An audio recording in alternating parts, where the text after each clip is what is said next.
Wow, that GPO is humming. What is going on, everybody? Welcome back to the channel. My goodness, sorry for the delay. Of course, 10 minutes before stream time, the internet just goes off. Been delayed here for 20 minutes, and nothing I can do about it, so I do apologize for the late start. But welcome into an MD11 stream. You guys know I love all things 3 engines, and I have been waiting for the TFDi update for quite some time. We flew this airplane multiple times in 2020. I was not impressed with what was presented at the price point. I still have lots of opinions about this airplane, some much better, some about the same. We'll get into it, but all right, here we go. One of my favorite liveries, I gotta tell you, I have an echo going on here. So, you guys know I don't like white liveries. I think they're kind of boring. For some reason, the Jaybird liveries from Japan Airlines, they just hit home. The gray stripe, the JAL, the different nuanced winglet design and stuff on here, they are really, really awesome. I believe I saw a few of these at LAX years and years ago when they stopped flying them in the early 2000s. But if you don't know about the Jaybirds, they were the first. Japan Airlines was the first airline to put massage seats in first class on their MD11. So pretty neat little history behind the MD11 and the Jaybird here. So that's what we're rocking. We are going to do a Kai-Tech stream next break. So I got a lot of stuff to do today. I'm already behind the 8 ball because we started out late. We had a couple days off from training. I go back into the sims tomorrow. So we'll talk all about that. So I just wanted to get one stream in here, take a little mental break from the 737, and fly something a little bit more interesting on stream. So thank you all for tuning in. We've got multiple people on the ramp. We got an MD11 off our right. We also have a 727. There's Vodka over there. Good to see you over there. We're on Iveo steerage class today, so good to see everybody loading in. Love seeing the MD11 over there as well. This is going to be fun. So, who's ready to rock and roll? Classic Jet Senpai, good to see you, my man. I thought we were talking Thai.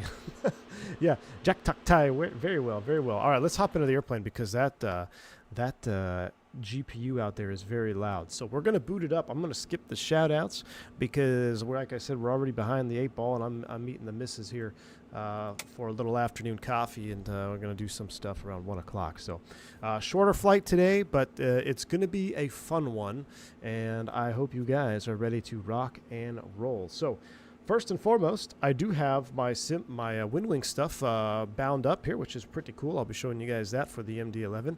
But let's go ahead and power up the aircraft. We'll take a listen to the sights and sounds as we get this thing booted up. So first things first, we're going to get the battery switch on. And then we're going to go into external power. Autopilot. I'm going to turn the thunderstorm light on so we get rid of the pilot flashlight there. One of your favorite planes? I do. So the DC-10 is one of my greater favorites. Oh, great. Who's that? Looks like we got more Iveo joiners. Ooh, 7-4. I love that livery as well. If you could just slide over one, that'd be fantastic. Great livery is there. But yeah, it's more than just sounds. But DC-10, I prefer the DC-10. I love the straight wing. But the MD11 is, of course, one of my favorites because it is a 3-holer. But if I had to choose, I think I'd go L1011, 727, DC-10, then MD11 if I had to rank them. But we'll talk all about this update here in a minute.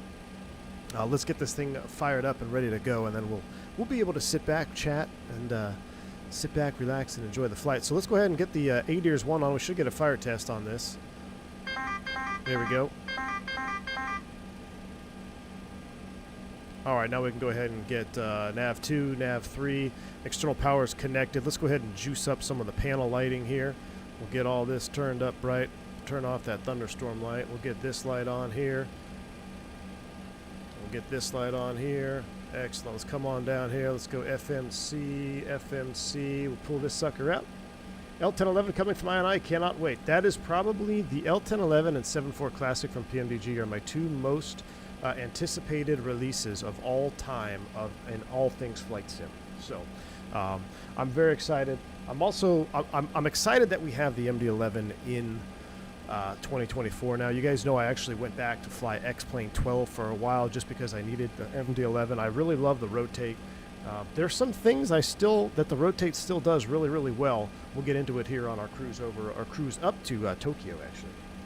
But I love the old school sounds. I do have the enhanced version, or the extended version, right? So I think it's an $8 upgrade, and then or $5, and then a couple more bucks, like $10 or something to get the paid update, and then get the extended version if you didn't have it already.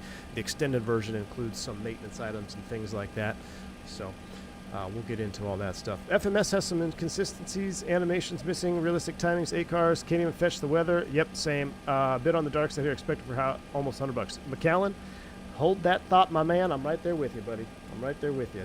There's a lot of things I have questions about, and a lot of points I want to make, and you're making them. But I also want to give credit where credit is due, and they have done their work on the external modeling and texturing. One thing I'll note right now is we're just waiting for our stuff to align. You have to be careful with the liveries that you select. There's a handful of liveries on the Flight Sim TO that do not share the updated texture pack for the wings. One of the first things I did is I loaded in a livery from Flight Sim TO, and it had a very... I was not impressed by the wing. I'm like, doesn't look that much different than what we had in 2020. It looked very flat and kind of ported looking. But I was told, well, some of the old livery painters, they didn't get the updated texture files. So the official liveries on the TFDi website have all the updated textures. And then I'm pretty sure as liveries begin to get updated on Flight Sim TO, they'll be updated as well. But that does make a difference. So make sure you do have officially updated liveries. I think there can be some kind of some hiccups there. But right now, the wings do look much better. The engine model looks much better. You can definitely tell. I believe we're in 2024 standards now. I have one wing view here with no window. I do love having a little bit of window action, though, like that. The cabin is very nice. We'll go through a cabin review in flight as well. But let's go ahead and continue the overhead sweep here. So we got the 8 ears aligned. Let's go ahead and throw you into arm on the emergency exits. Let's go ahead and run the hydraulic test. We're going to set you into hydraulic. We'll throw up the hydraulic page. All right, hydraulics are going to run through their test up there. Let's get the nav lights on. Let's get the logo lights on. Everything looks good, and we could actually do a engine debut fire test. Make sure we get the lights. That looks good. Evac is armed. Nothing to change up here. Defogs are on. Window and antis are all set. Annunciator lights. You can make sure you got all your tapes and 8s. Look at that beautiful panel. Overspeed. Love that. Fuel use reset. We'll throw that in there. Let's come down to the flight plan and knit page, and we're going to import our SimBrief flight plan. Now, this makes it really quick. Here's my first point. If I could be so so brash to make a suggestion, I love how they have the simplicity of loading the airplane here. So I'm going to send flight plan to FMC, and here's what I also like. Set payload and fuel. My only thing is, all right, I'm instantly loaded. Okay, I don't hate that, but I would love an option for those of us who have broken free from the GSX, and I believe it still works. It's not fully GSX integrated, but it works a little bit with GSX. If you're gonna do this, do something like Fenix allows, where if I set fuel and payload, give me an option. Give me like a half time, like a 7-minute, and then give me a 20-minute loading time. I say real world boarding times or loading times, but it doesn't have to be exactly real world. I don't want to sit there for 45 minutes waiting unless they give you an option. But you know how Fenix gives you the option, right? You have a estimated real-time load, and then you have an expedited load. But it gives you some time to work for something. So like right now, all I'm waiting for is for the 8 ears and ready to push back. So I think that would be a cool little add-on. If you just set fuel and payload, it says, okay, do you want to load in real time, 20 minutes, or do you want to load in 7 minutes? And then watch the stuff load in real time. I think that would be really cool if that could be added in the future. But once you do those two things, we are pretty much ready to go. And I will show you, I do have my wind wing set up here. I've got my 747 panel. Now the numbers don't line up quite right, but I do have them all bound, and it allows you to actually use your wind wing stuff to program, which is pretty cool. So let's go ahead and check database cycle. That's another thing. You're going to charge $100 for an airplane out of the gate. Give us the most updated nav data, at least for that last cycle. I think this one is, what's this one? Expired September 2108. So, okay, I mean, it's not that crazy out of date, but, I mean, give us at least one nav data that's up to date, All right, let's go ahead and load up this box here. We're going to be JAL Look at me, I'm already trying to use my left hand over here because I've been using my left hand in the sim. We'll talk all things training and everything. I've been having a heck of a time, guys, flying the 737, at least in training. I tell you what, I've got my opinions. I think I might have been wrong for the last 10 years of my life. I'm going to do a whole podcast on it, but I am absolutely loving training. I'm loving the 7.3, and we'll definitely talk more about that. But here we are. Let's focus on the MD11 today. Nagasaki to Tokyo. This will set us up for our long haul next week. We're going to do Tokyo to Kai-Tak. Cruise flight level is going to be 41,000 feet. We're not going to worry about the winds en route, but we're gonna expedite the cost index 88 here because we're a little bit behind the 8 ball since we had an internet delay. Oops. Oh yeah, we'll initialize that. Wonderful. All right, so we're set up there. Let's go to the flight plan page, and we're going to select our departure. We're going to blast off of runway 32. And let me pull out my flight plan. I loaded my flight plan on my real-world EFB so I can continue to look at the, get used to the formats. We're on the Chiku 4. It's really the Chiku 5. And we're going out to Uita off runway 32. So we're going to insert that. Wonderful. We'll go ahead and come on down here to the bottom. Going into Tokyo, what runway are you guys landing? Can I get a radio check on 22.8? Make sure my radios are on. Yeah, but Abadu. Hey, what runway are you guys landing on Tokyo?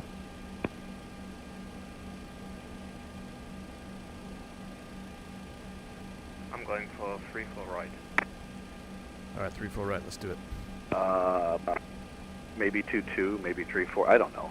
All right, I'm planning on 3-4 right then. All right, let's go. Let's look for our ILS 3-4. Weather 220 at 16, gusting 26.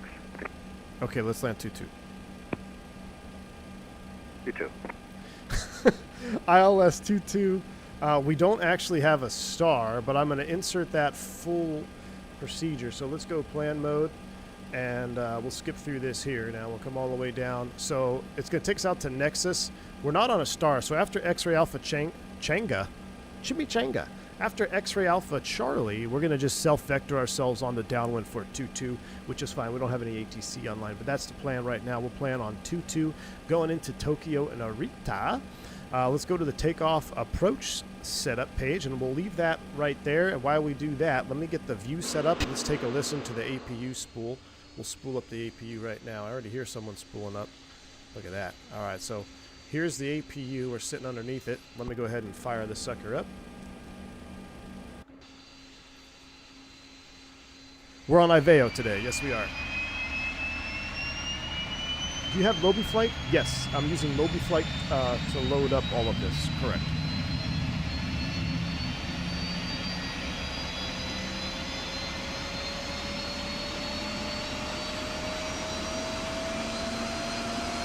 Mickey G, what's up, buddy? Good to see you.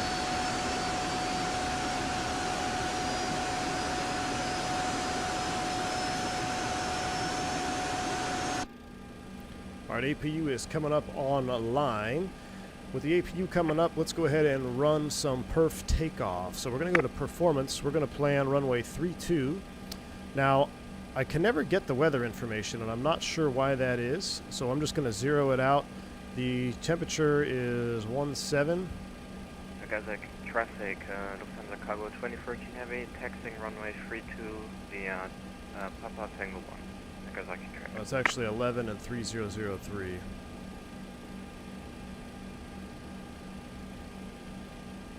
Like for some reason, I don't know. The EFB here is not good. I'm gonna get takeoff weight. It's clunky. It doesn't take your info. It's an H. I don't know. I'm not gonna mess with it. We're not gonna go off the end of the runway. We're pretty light. We are gonna be close to max landing weight though. We will use. Let's use a TO. Let's do TO1 or just a regular TO. No derate. Anti-ice is off. We're gonna do a specific flap. We're gonna use 15. Bank angle. Bank angle. Bank angle. Who's that? Wait. Uh-oh. I think I just heard the word podcast. Or do my ears deceive me? Lol. I flew this bird last night with the help of wrong side. Quite the adventure. I think I like this old beast. Hey, Lol. Callie Simmer, how's it going? Thank you so much for the $10 bank angle check. Yes, you did hear it correct. You heard me correct. You heard podcast. It will happen. I actually have something special in the works for the podcast situation. So I know I've been saying it for years, but it's actually going to happen. It's actually going to happen, Callie. So thank you so much for the $10 bank angle check. Much appreciated. Very, very kind. Yeah, I love the MD11. I love having something different. I mean, I love the airplane so much. You guys even saw me get back into X-Plane just to fly the MD11. So you guys know I'm not lying to you when I say I love these airplanes. So thank you so much, Callie Simmer, for the support. Hope you're having a wonderful day, wonderful morning out there on the West Coast, indeed. All right, takeoff, none. We're doing packs on, and here's our speeds: 37, 42, 63. Loud and clear. So we're going to come in here. We're going to go 137, 142, 163. VCL, after we do flap 15, is going to populate to be no flex. OAT is 11C. And we'll zero this out.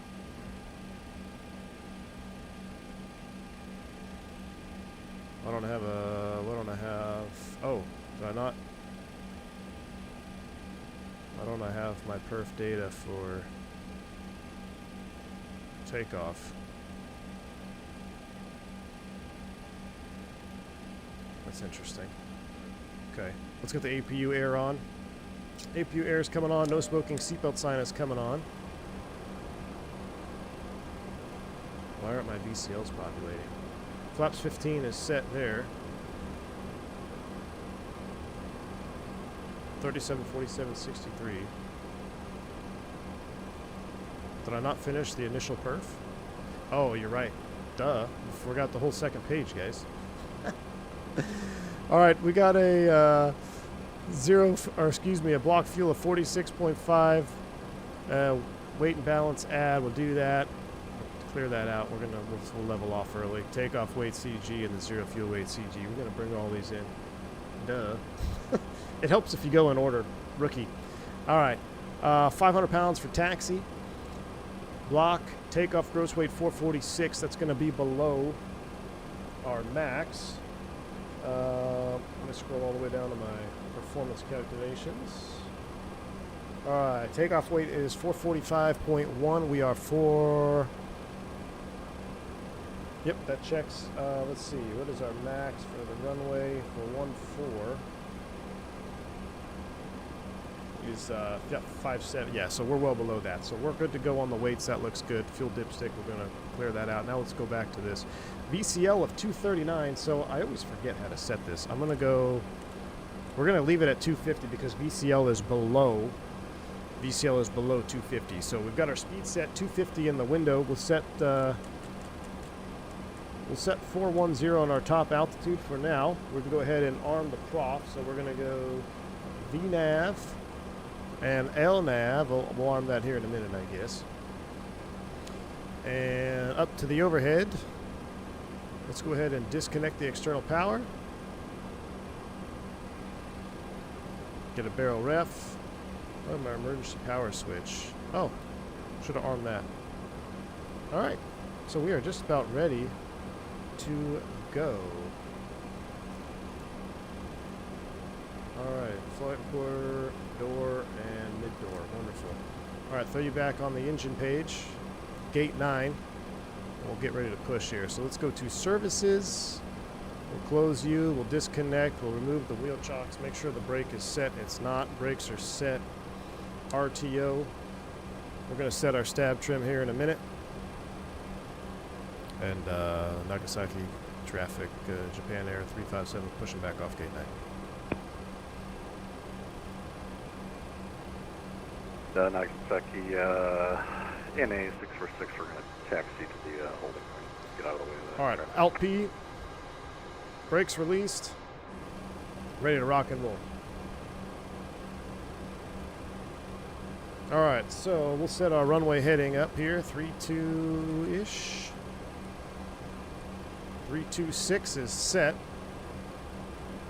ATS is off, prof is armed. And yeah, we'll be nav off the ground here. So runway 32 going up. I'm going to clear you out. I'm going to put you over on this page. We'll go take off approach page. Wonderful. Acceleration out to 3,000. Climb thrust 1,500. Let's do 1,000 on that. Can I lower that to 1,000? Out of range. It's got to be 1,500. Interesting. All right. Now, I know we kind of went through hyperspeed there, getting the box set up here. It's just because we're a little bit behind schedule. But sounds. We're about to start them up. I'm not going to say anything. I'm going to let you guys listen. I'm going to make sure the volume is all the way up. I'll let you guys hear it, and then I will express my opinion. As you guys know, I think sounds can be such a huge difference. They can be a make or break factor for an airplane, especially something that is not very prevalent flying real world anymore, right? There's a couple freighters that have them, and other than that, that's it. So we really need a good sound pack on these old birds, so it kind of brings the airplane to life, right? So we can preserve history with an old piece of equipment here. They're actually going to turn us on this pushback, huh? I'm a little bit sussed out, but we'll go ahead and rock it. Nagasaki in a 646 departing 32. Now we got an ANA 727 is departing. I'm going to wait to start here until we hopefully straighten out. Close enough. Cockpit around, set brakes, brake set, clear disconnect. We're going to start them up after the 727 blasts off. It's definitely quiet in the cockpit, McAllen, I agree. Nagasaki traffic close from the cargo 2013 heavy. I got the sounds all the way up, by the way. Sounds are all the way up.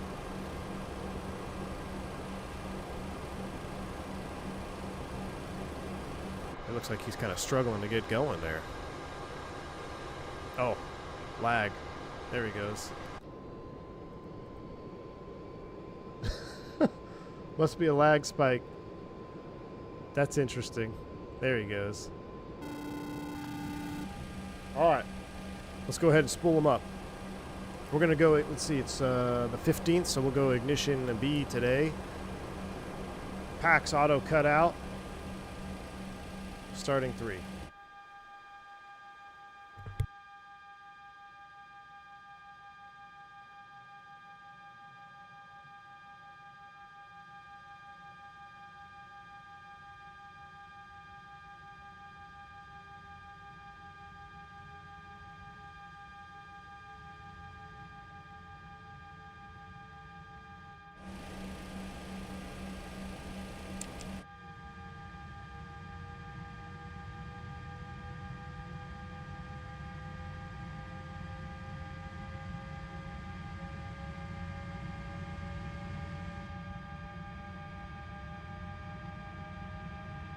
Love the Jaybird.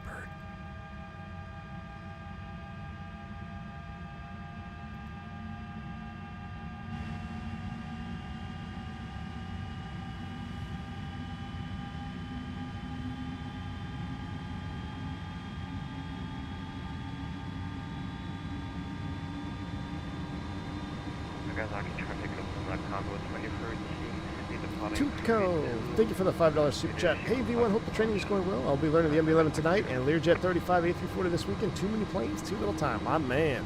Yeah, you got your work cut out for you for the Learjet, man, that's for sure. A340 is a piece of cake. Did see that nice update that came out. MD11 is not too bad either, man. It's kind of somewhere in the middle. Thank you so much, Tutco, for the $5 super chat. Appreciate you. Training is going well, man. Training is going well. I'm loving it. I love the 7.3, and we'll talk more of that on the cruise.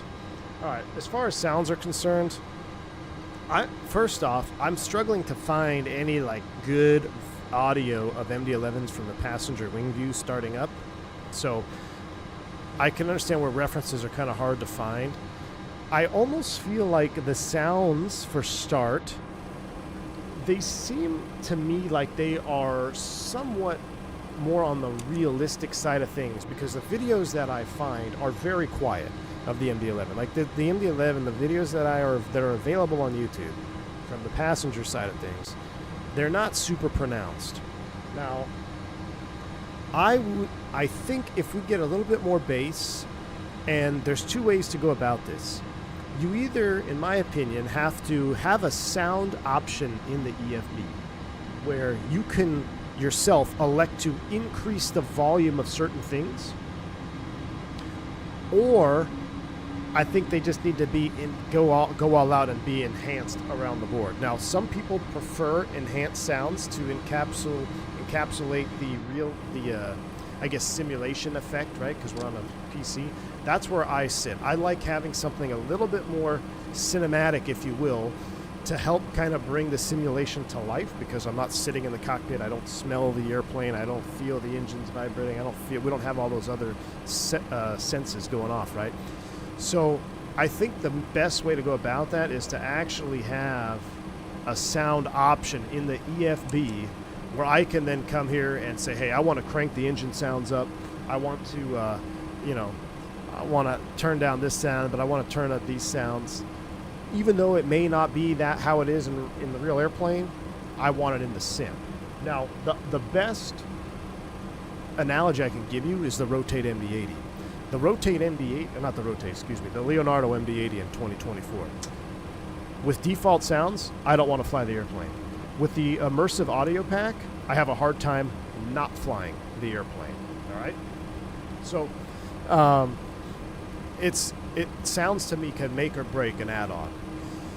So, in my opinion, these sounds, they feel too hollow to me. They feel hollow. They feel a little bit on the quiet side of things. We need that oomph or that buzz, you know. And you'll hear more when we do our takeoff as well. But that's my opinion on sounds. If you go back to some of my streams, I'm going to set my stab trim here 5.3. If you go back to some of my streams in the Rotate where we use the Mango sound pack, I really think if the Mango guys and whoever did the sounds for this, I think it was Echo 19, maybe they could do a collab, you know, and get a little sound pack collab going on here, because I think there's some really good things about the Mango. There's definitely some more enhancement stuff in the Mango that's not very realistic, at least from what I can tell from YouTube, but I actually like it in SimWorld. I don't know. That's my thoughts on the sounds. I think that is probably the largest, that's probably the biggest downfall of the update is the sounds. And it's not even that bad. It's just if I were to say the number one thing that I would like to see changed is that, and then one other thing which we'll get to. Let me show you flap sounds. Don't exist. So again, just kind of getting there. We'll do a flight control check. Microsoft settings allow you to turn up engine sounds. Yeah, mine are all the way up, Marcus. I'm talking about additional sound settings. Think AnyBuilds. AnyBuilds has it. AnyBuilds has the option, right, for that in the EFB. All right, let's run a little after takeoff. All right, we got stab trim 5.3. We are flaps set, dial of flap 15. And APU is coming offline. APU power can come on down. APU air can come off. APU power can come off. And should have had the beacon light on. Let's go ahead and taxi, get out of here. Nagasaki ground, Japan Air 357 taxi, ready 32.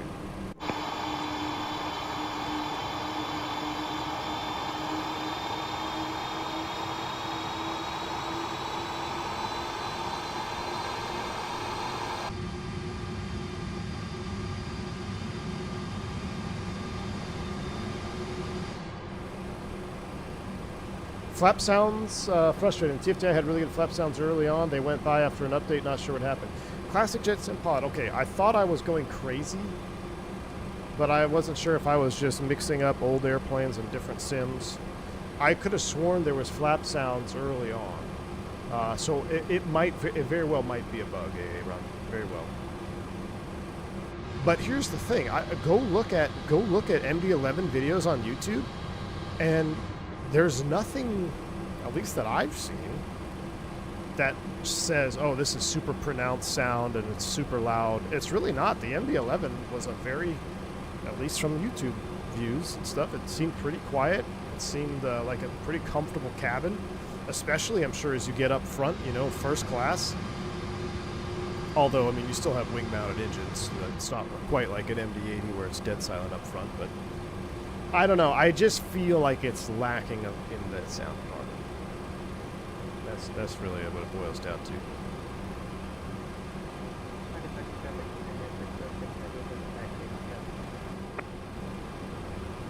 Wrong side sim in the house. What's going on, man? I know I saw your name pop up there. Chat's been moving a mile a minute. I'm trying to catch back up because I was behind schedule courtesy of the internet going down. Hope you're doing well, buddy. Good to see you, man.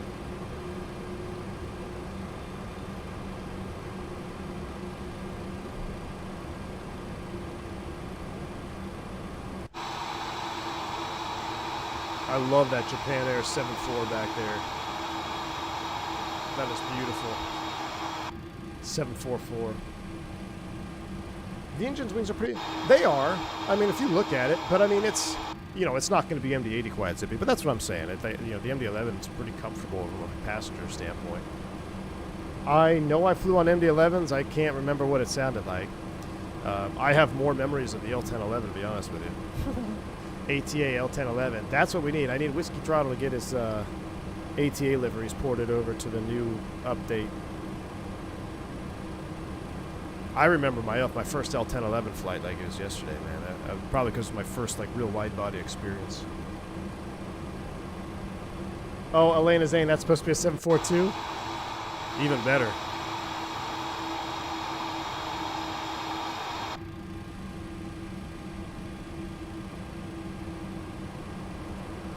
Alright, Nagasaki traffic, Japan Air 357 departing runway 32, Nagasaki.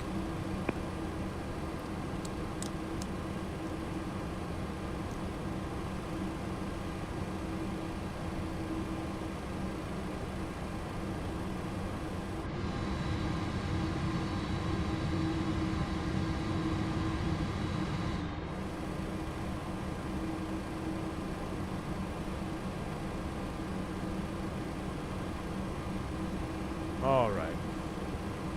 Taxiing the airplane on the ground, very nice. It feels like you really have to respect its momentum and mass, and you could oversteer and skid the nose wheel quite easily. I don't know if that's realistic behavior, but that's what it does in the sim, and I can appreciate that. So especially, you know, these bigger airplanes, you won't realize how fast you're actually going. You're sitting so high from the ground. Just monitor that ground speed, you know, make those 90-degree turns be less than 10 knots. It does require significant power to get going. Oh yeah, we need to get the spoilers on. Thanks, buddy. I forgot. There we go. Now we got the takeoff green box. Thank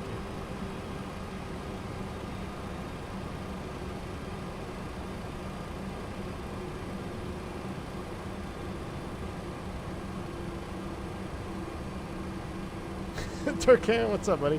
Yeah, we're visiting Wingnut's mom's house. Exactly.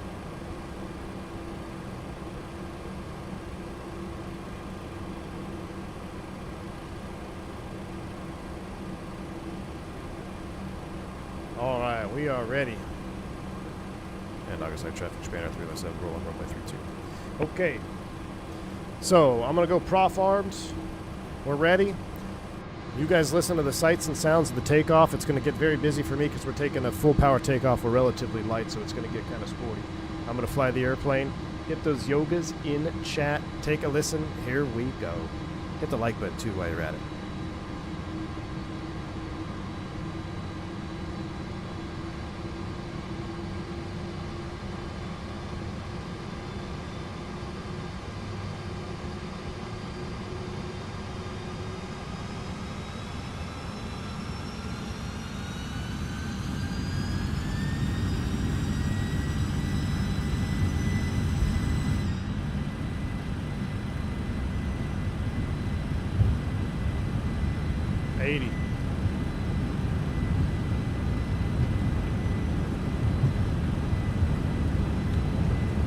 Rotate.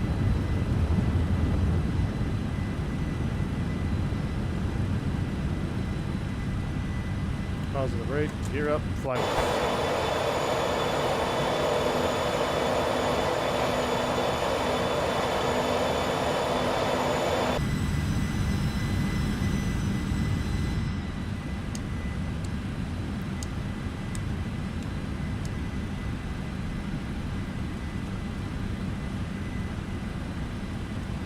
On nav there. Thrust reduction. Stabilizer motion. Let's get that nose down. I'm gonna fly through the flight director here.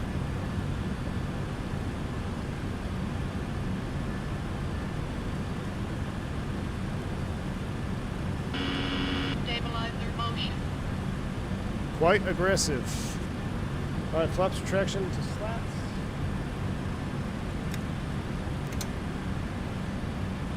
Hopefully I put it in the right spot.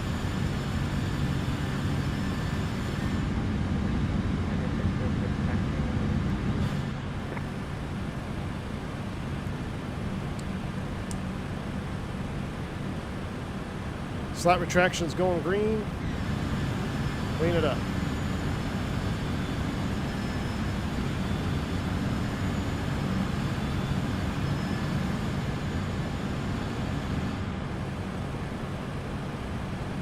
All right, we're looking for 250, 250. After takeoff checklist, gear lever. Tell me you're in a 7.3 without telling me you're in a 7.3. All right, we'll disarm you.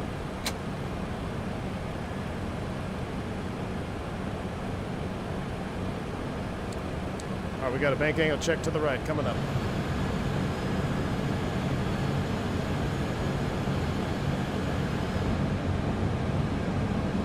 I love the Japan Air tail numbers on the ship numbers, I guess, on top of the wing. Now, hand flying, for the most part, it's actually very nice. It's very docile. It definitely feels like you're flying a wide body.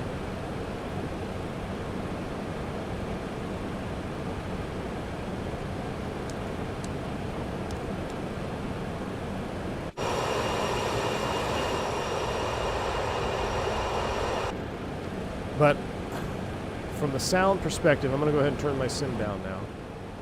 Lower it down about 50% now. So, from a sim perspective, I just, the sounds to me kind of miss. They just miss there. I don't have that oomph I need, that roar. I mean, that was a non-derated takeoff as well.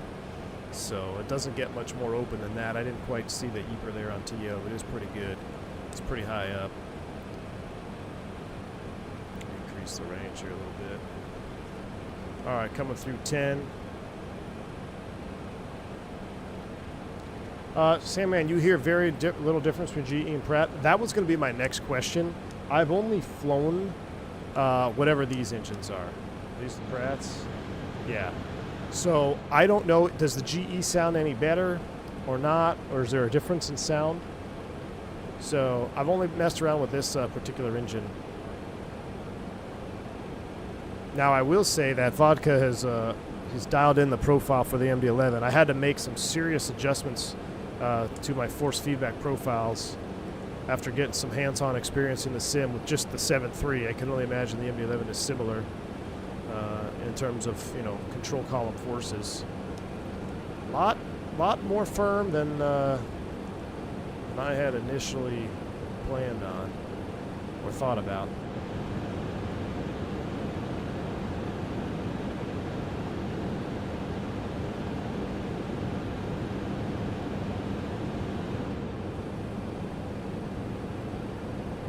All right, we're pitching for 310 knots here. We get ourselves straightened out and we'll get the autopilot on.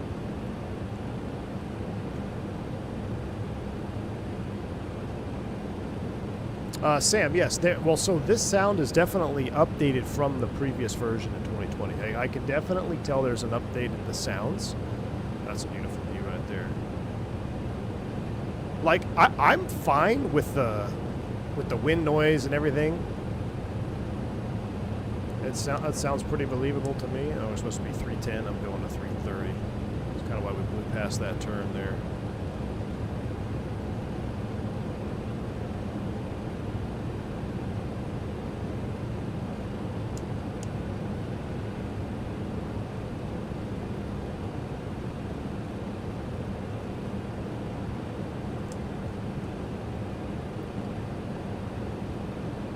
Stab trim. We're going to go ahead and skip that. We're going to just go ahead and climb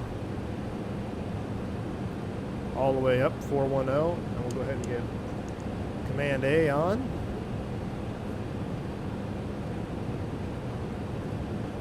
We're going to skip that restriction. All right, George has the jet. Got to make sure when you're using force feedback, you have to be very careful with your profile because this particular airplane does not play nice with the autopilot movements. I think we got it dialed in now. Yeah, she's dialed in. She's looking good. I don't know why the stab trim is almost all the way full forward. Makes me a little nervous, but rocking and rolling. So as we continue to climb out, So the wind noise starts to get pretty dang loud up here. We're at 10,000 feet. We'll get the retracts. I missed that. And then here we go, going through 18. Transition.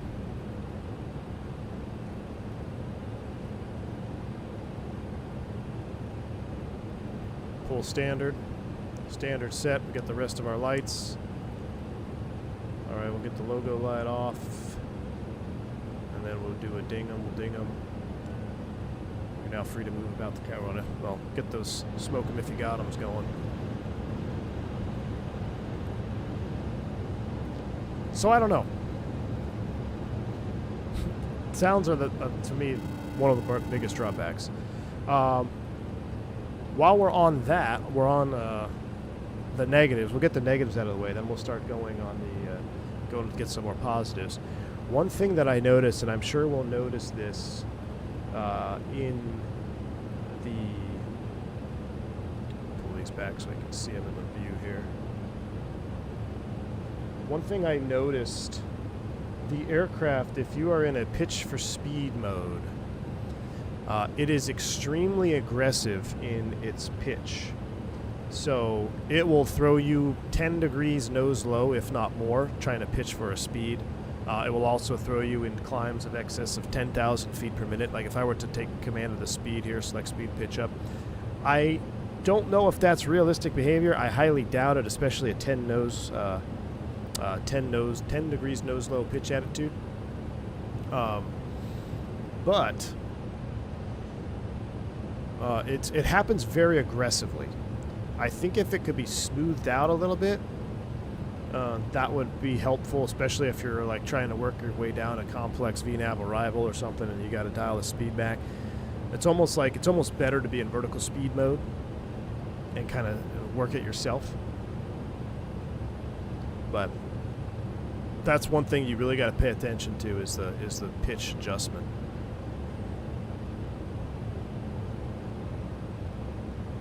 Let's come down here and take a look. Alberto D, what's up, my man? How you doing? Finally catching up to things. All right, let's go back full screen cam. Captain McGee, thanks for the $5 super chat. How you doing, man? Your thoughts? Wouldn't the Airbus McDo from Women make more sense with the MD11 and buttons? Possibly. Captain McGee, thanks for the $5 super chat. I actually don't even know. Probably, man. Here's the thing. I've been looking at Boeing McDo's for the last 3 months, so I don't even know what an Airbus McDo looks like anymore, Captain McGee. All I did is I basically I programmed the buttons to do kind of what I think they should do.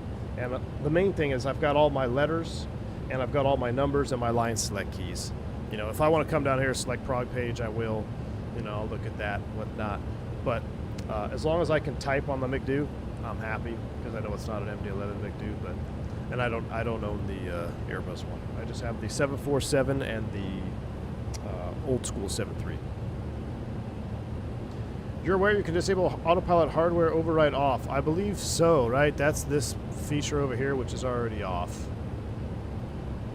Right? Allow hardware overforce? No. So I have that off. It doesn't matter. It doesn't matter if that feature is enabled or not. The TFDi has always suffered from the Brunner, trying to get the Brunner software to work with the TFDi has always been tricky. It's been tricky, but right now, so basically, the way to do it is don't allow the autopilot, don't allow your yoke to move, don't allow your yoke to follow the autopilot.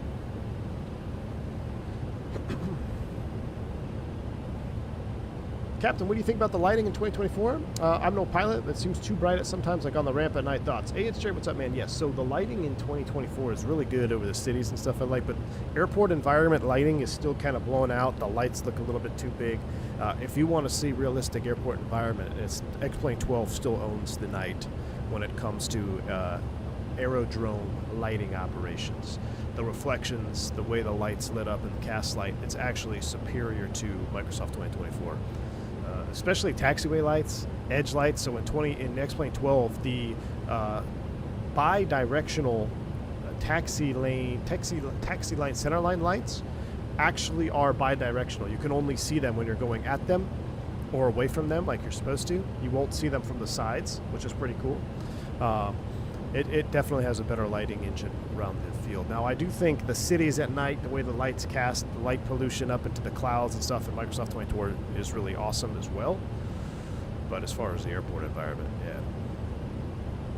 Moza has the same issue. I was working okay in MD11 profile, and the plane won't let the yoke follow movements. Yeah, Sandman. So if Moza is similar, then do what I said there. Like, make sure the yoke follow movement, all that stuff is off. I don't know why. I think it has something to do with LSAS. I think it has something to do with LSAS because the rotate, believe it or not, the rotate MD11 has something similar, but as of late I've been able to have it follow the autopilot, and it works fine. But it is, MD11 is tricky. I think it has something to do with LSAS. All right, so we've talked about the sounds. I talked about the number one flight model issue for me is the pitching. The pitching for speed mode seems like it needs to smooth out. Now, with that aside, let's get into the texturing. Well, first, I mean, the model. We'll go outside, look at the model. The model is beautiful. TFDi has done some really good. I'm going to turn this down further. TFDi has done some really good videos and shorts on showing you before and after shots of the MD11. Ooh, look, we just started marking. Beautiful. Love that. We got 3 of them too, right? Yeah, buddy. Look at that. So the model, I think, is really well done. They've really upped the game. And it's what I kind of expected, kind of the title of this stream. You know, being someone who's flown the 717 when it was in its final or later stages of life in P3D, knowing what TFDi is capable of system-wise, because they do have some pretty good system simulation. I was kind of expecting that out of the gate. When it first dropped into 2020, it wasn't there, the model wasn't there, the sounds were a miss. But now, we've got a much better model. It looks really clean. It's brought up to 2024 standards. As we get into the texturing I hit a little bit early on to make sure you have an officially supported livery, and the texturing is really nice. I do think the wings look much better than what we had in 2020, much improved. The cabin, oh man, do I have dynamic window shades on? How do I, oh, you gotta roll them up? I had no idea you had to roll those up. That's kind of neat. So, being able to set back, you guys know I love my window views with a window frame because I feel like it adds just a little bit more immersion. I don't know if, I used to always like the wing view, like for instance this one, I used to always love these. No pane, no glass, no window frame. But then as, honestly, the fly-by-wire was the first one to show it when we had the default Azobo 320 and you had those really clean windows. And by clean I mean good, like they border reality with the edges. This is what I've fallen in love with on my personal preference. The 2020 version, not good at all. This, look how clean this is. You got the texturing, super sharp lines. You got the you can tell it's multi-pane glass. You got the little pressure thing down there. So very nicely done modeling the cabin and the window sills and all that. We'll take a cabin tour when we get to cruise. So texturing, modeling is very good around the airframe. Let's talk cockpit for a second, okay? Let me see what our max cruise altitude is before because I said we were going to get a little bit, might get a little bit too high. Isn't there a perf? Let's go perf. Optimum max is 40. So I tell you what, let's go ahead and set 3.9 and pull it. 390 is what we're going to go to. 390 now. Jesse, you the same thing? You like the window frame views? Yeah. Now this view looks pretty hot because we got the sun coming through here.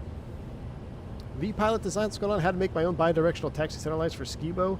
Nice. See, so yeah, that's where the good pay-wear sceneries come into play, because then you get little details like that, having the bi-directional centerline lights for Bogota. Matter of fact, V-Pilot, we've got some airplanes to go back down to South America. We've got some flying to do down there. Definitely have some flying to do. For the cockpit textures, overhead, beautiful, love it. I think it's a great overhead. Textures look good, lighting looks good. no issues. Center pedestal, honestly, same thing. I think it looks pretty good. Main cockpit, I don't know how to explain this. You guys let me know if I'm crazy or if I'm off my rocker. I think the detail is good. Okay, they've cleaned it up. I love the wear marks. I love the scratching. I'm streaming in 2K. I'm watching this in 2K. I don't know if you have a 2K monitor. You're watching in 2K.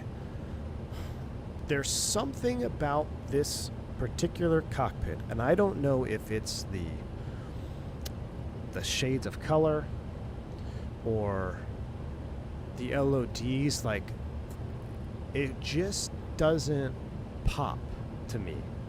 I'm not saying it's not good. I'm saying I actually like it. It's way better than what we had in 2020. But, you know, I sit here and I look at this, and I'm like, is it the lighting? Like, maybe we're not casting light like underneath. I know it's kind of a tough spot now because we're dealing with Microsoft lighting, but some of the, like, it's kind of hard to read some of the words. They seem a little bit fuzzy. I don't know if that has to do with LODs, because when you zoom in on it, you move up close to it. I mean, looks pretty good. I turn off the LOD feature. What is that, FO David? There's an LOD features? I'm gonna look into that, FO David. What is that? What is the LOD feature? But yeah, it's good.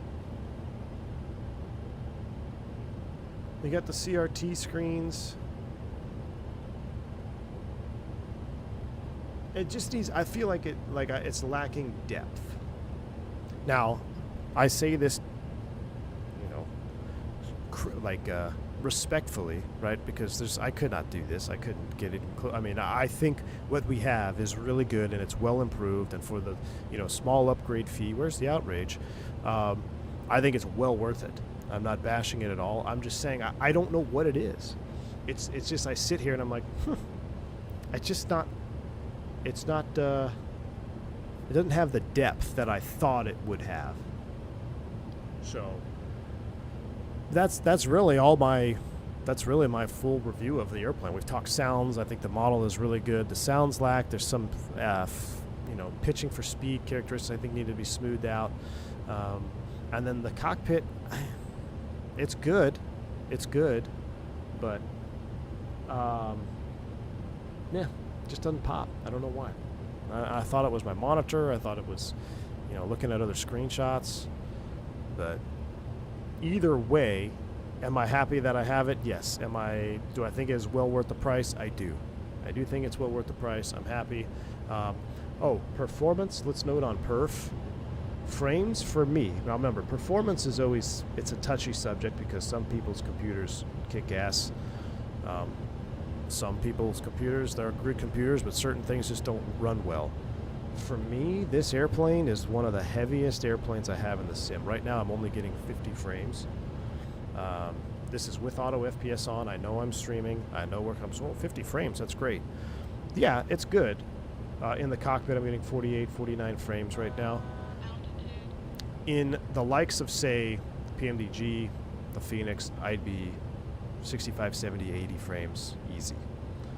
So it is harder on the performance for me. There is a performance hit with this airplane. I don't know if maybe that has to do with the fact that it's talking with the extended simulations package, which we're going to get into next, which I do have, and I think it's really neat. But it is a very heavy airplane on frames for me. Like right now I'm sitting at 47 frames. The no frame gen, I don't use frame gen. And I'm not complaining. I'm not saying that it's not good in performance. 47 frames. Geez, that's 4x what we used to fly with on the FSX days, okay? So don't come at me saying, oh, you think she's upset for 47 frames. I'm not. I'm just telling you with the relationship between other add-ons and this one does hit the performance on my machine.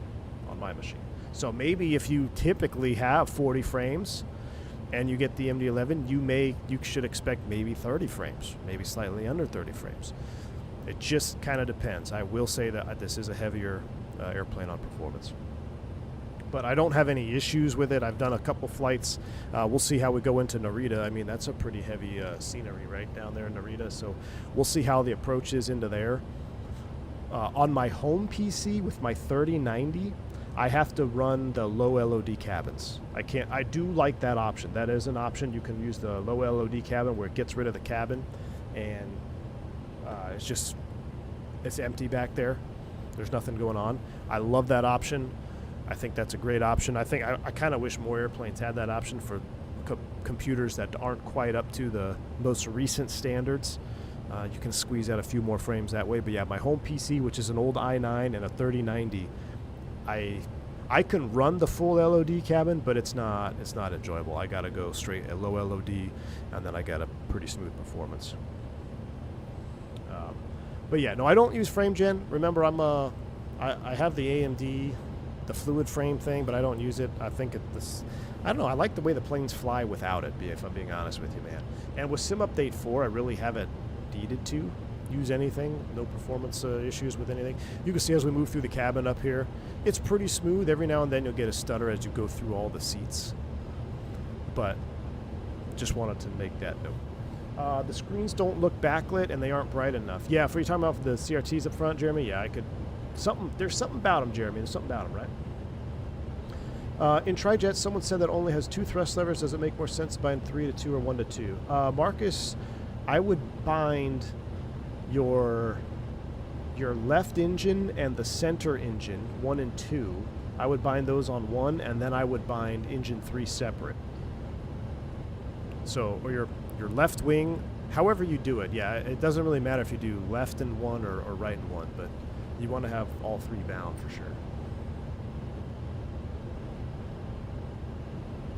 The performance is due to the cabin. If you use low poly one, you get much better. Yep, that's what I was going over. And like I said, I'm glad they have that option. We'll do a cabin tour here next because that is going to be pretty popular. Let's take a look at the beautiful high LOD cabin. So seatbelt sign is coming off. And let's go ahead and do it. Do you get externals? Do you get stutters? Not right now, Grog. I haven't noticed any. Maybe a little bit. Nothing crazy. I've only noticed it when I'm going through wing views. That's when I notice it the most. All right, let's hop into the cabin. We'll do a cabin tour. V1 is just a spoiled snob. Come on, T-Tut Company. You know I'm not. You guys always ask, how's performance? And I always say, it's negligible. Now, this is the first airplane where I'm like, yeah, I need to launch auto FPS, and I need to check the frames. But like I said, I think the reason for that is because when we have the high LOD cabin, and 2, there is a lot of stuff being simulated and checked that we will take a look at. What was I able to touch? There's something going on back there. So here we go. We're in the galley. Now, this is funny. No? Okay, cool. Sometimes you get locked in certain views. I wonder if there's an option to just turn all these open. So here we are, first class. This is where you had the Jaybird full massage seats on Japan Airlines. Zoom in on the galley labels. I missed it. Where are they at?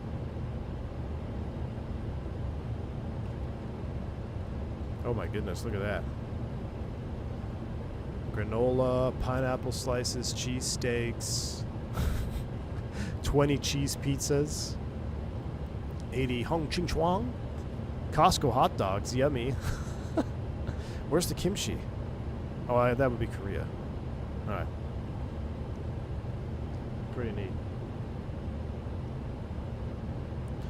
All right, moving on. You see a little bit of stutter as we move through the cabin. That's real, but very, very highly detailed. Do these move? Yeah. Okay, so we're getting, again, this is the, what is it? iFly was one of the first to do it, where they dropped like everything as simulated cabins. I don't know what I clicked there. I hit something. Click something. Alright, let's just keep going. I don't know. How many of you actually come back and... Oh! How many of you actually come back into the cabin and open overhead bins? We got ourselves a toilet. Now, I did see in the trailer video for the A340 today that had water and showers and stuff. That blows my mind. Like, what are we doing? I'm gonna have to try that update out for the 340. It's got actual water, and you can take a shower on the 340 now. Pretty wild. So here's our lavatory. Can we flush it? No flush. I guess we would just call this one in-op, all right? So let's go ahead and back out of here. Go ahead and keep that occupado. Hot take, sim planes shouldn't come with cabins, waste time, make them part of liveries. I don't totally disagree, Vodka.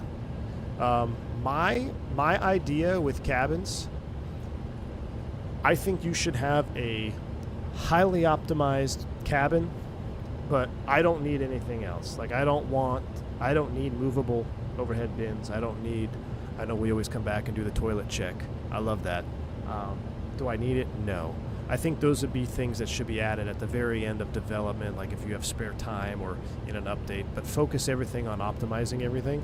I don't need a super detailed cabin. Now, I'm not going to say I don't like it. I don't need it. I'm not the one that comes back here. You guys know how I feel about the flight attendant panels, right?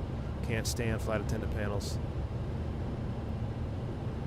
But as we move into the aft cabin here, now we get stuck in the model every now and then.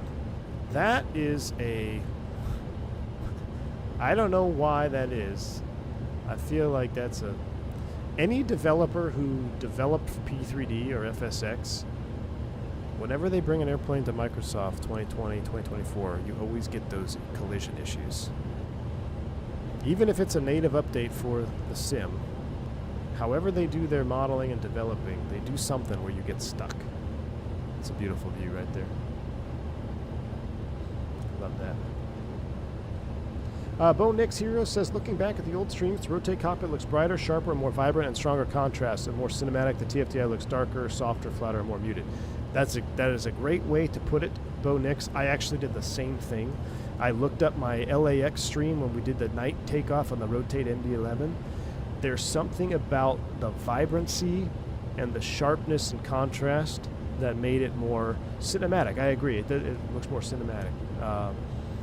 And the TFDi it's just softer. It's softer, flatter, and more muted. Now, we're going to have to go find some high-quality photos of the cockpit and compare the real airplane. But yeah, it's just because I sit in that cockpit, I'm like, what's going on up here? I can't quite put my finger on it because the textures aren't bad, the model's not bad. You know, it's nothing physically in the cockpit. It's almost like it's a color thing, right? Checking the labs, man, this is quite the cabin here. I get stuck in the PMDG cabin sometimes too, maybe 10% as much as this cabin. Yep. Yeah, see, PMDG though, they developed for FSX, P3D. But name a dev that developed solely for Microsoft and you rarely ever get stuck. My favorite collision model ever is the fly-by-wire A380. You can move wherever the hell you want to move. You never get stuck. You can go right through the door. You can go up through the door. That's my favorite cabin of all time. I'm curious what causes it from I guess a technical standpoint, because there's got to be something going on where they're like, I don't know what programs they use to make these models, but I'm genuinely curious, like what is it? What causes collisions? The seats for the MD11 for UPS are more comfortable than the FO David, 100%, dude. The jump seats on UPS MD11s are fantastic, man. I jump seated on MD11 out of Philly going to I want to say we went straight to Dallas, but I think we went to Louisville because then I got to see the big crew facility there. It was red eye, middle of the night, so I mean, yeah, it was. Maybe I remember a whole lot of it because I was completely fatigued. But I did jump on an MD11 UPS out of Philly many years ago.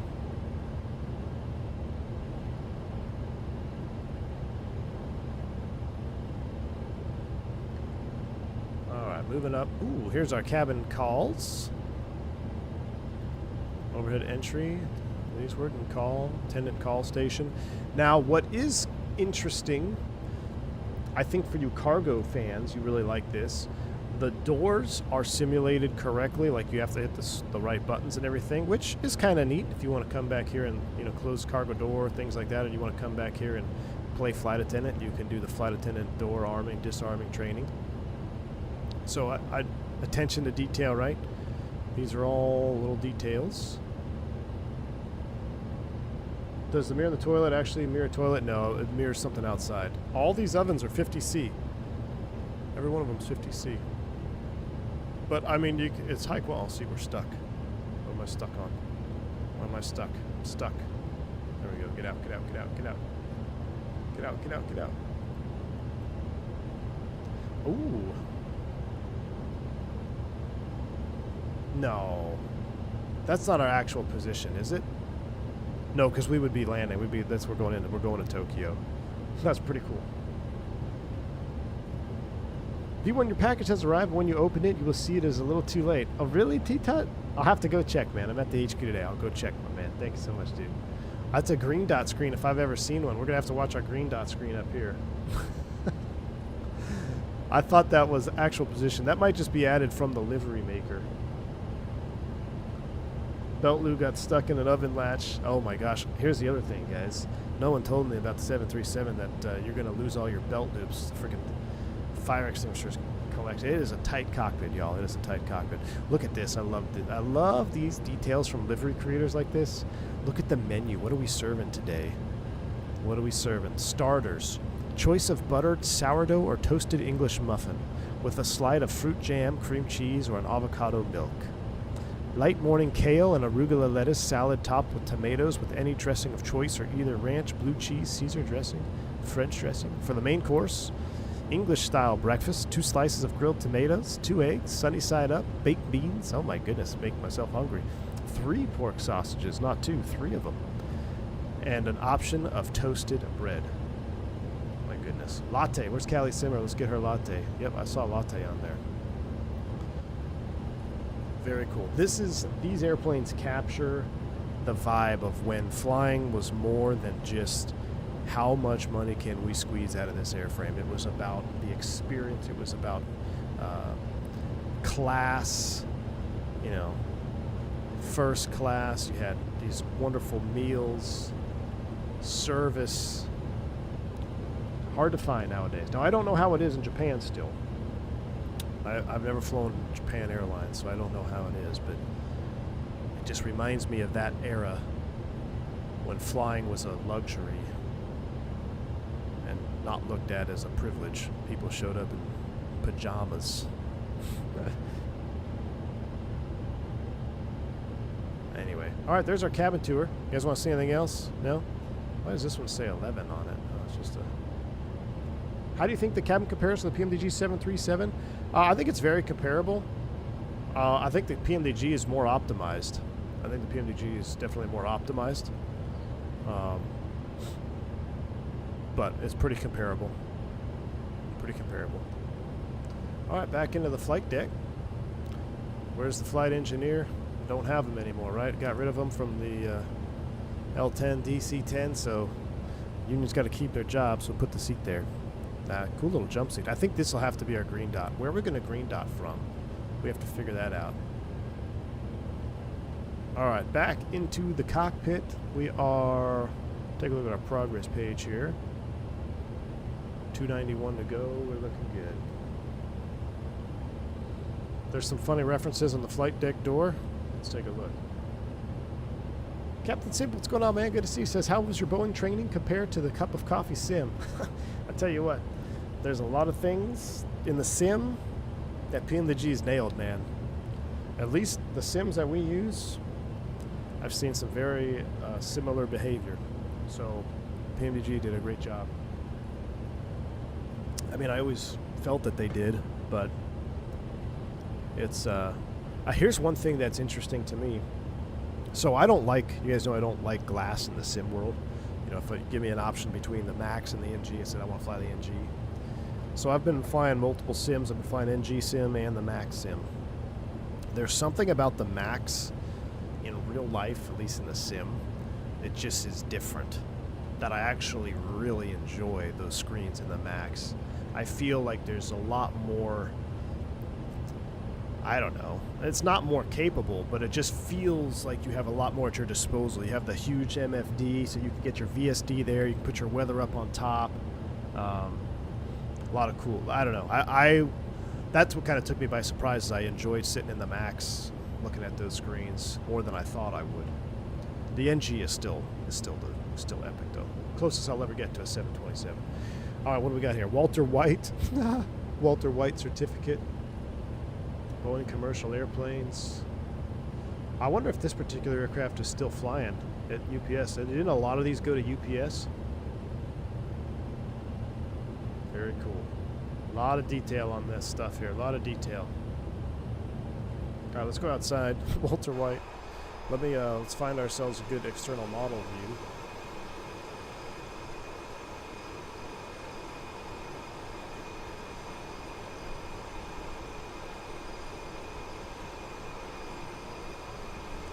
Now, I want to show you guys. See if I can do this. I had a hard time doing this before. So the extended version comes with this. Let me get it loaded up here.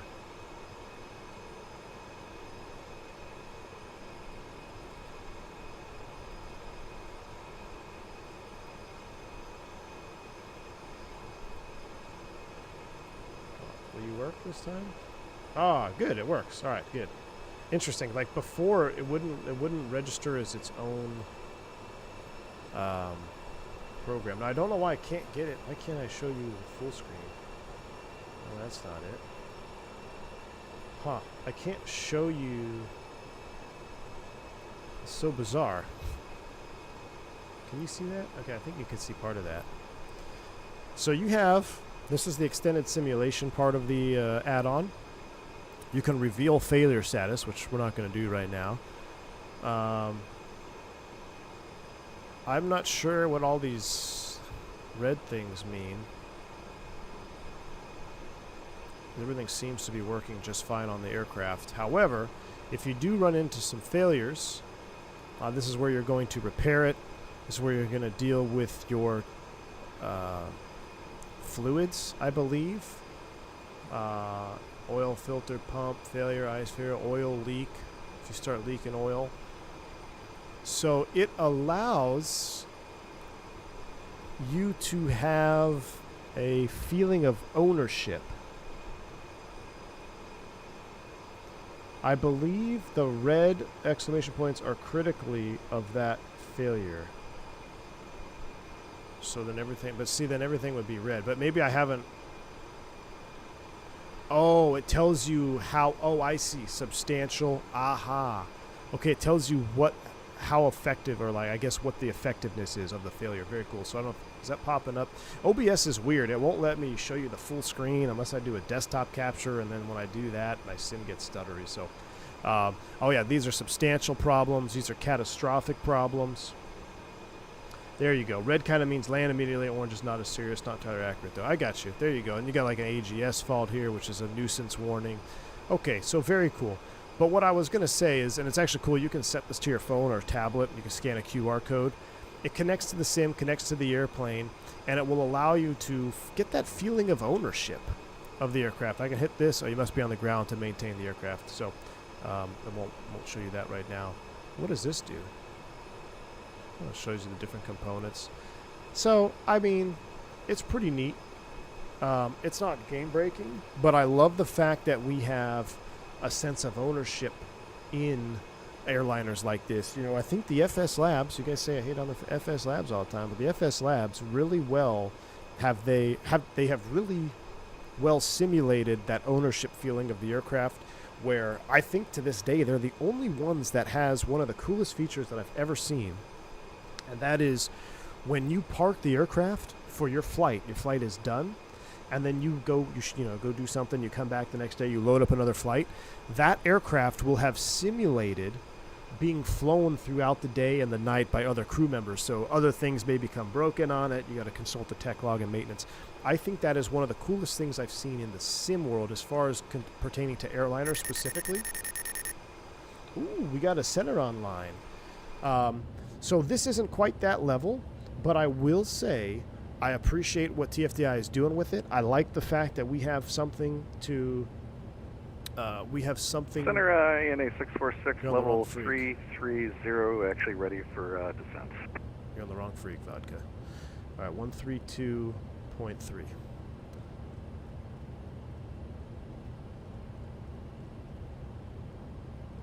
I haven't had a controller on IVAO in a very long time.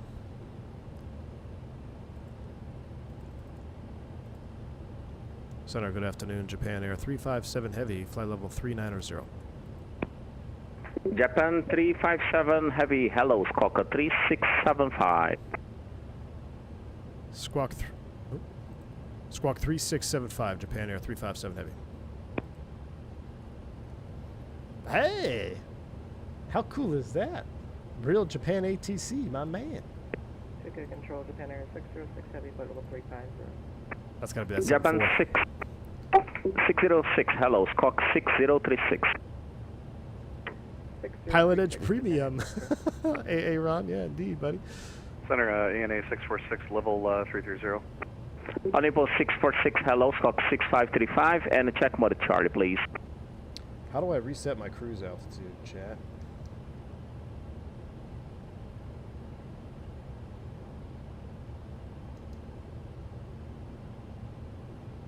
Six 6535 for ANA 646, we should be on mode Charlie. Check your software altitude. Check if you out, please, mode Charlie. Okay, now okay. Radar contact on flight level 330, maintenance file. Expect the procedure for arrival, 116 left. Procedure Oshima Romeo, ILS 16 left. Report top of descent. What? All right. Okay, Oshima Romeo 16 left, ready for descent, ANA 646. What runway is that? Japan 357 Heavy, radar contact 33 on the flight level 390, continue as file. Expect Oshima Romeo 116 left ILS approach. All right. I will expect the Oshima 1 Romeo 16 left approach for Japan Air at 357 Heavy. All right, Oshima 1 Romeo for 16 left. Hold on, I gotta look at my real world chats. Chat, it's this week. It just got serious.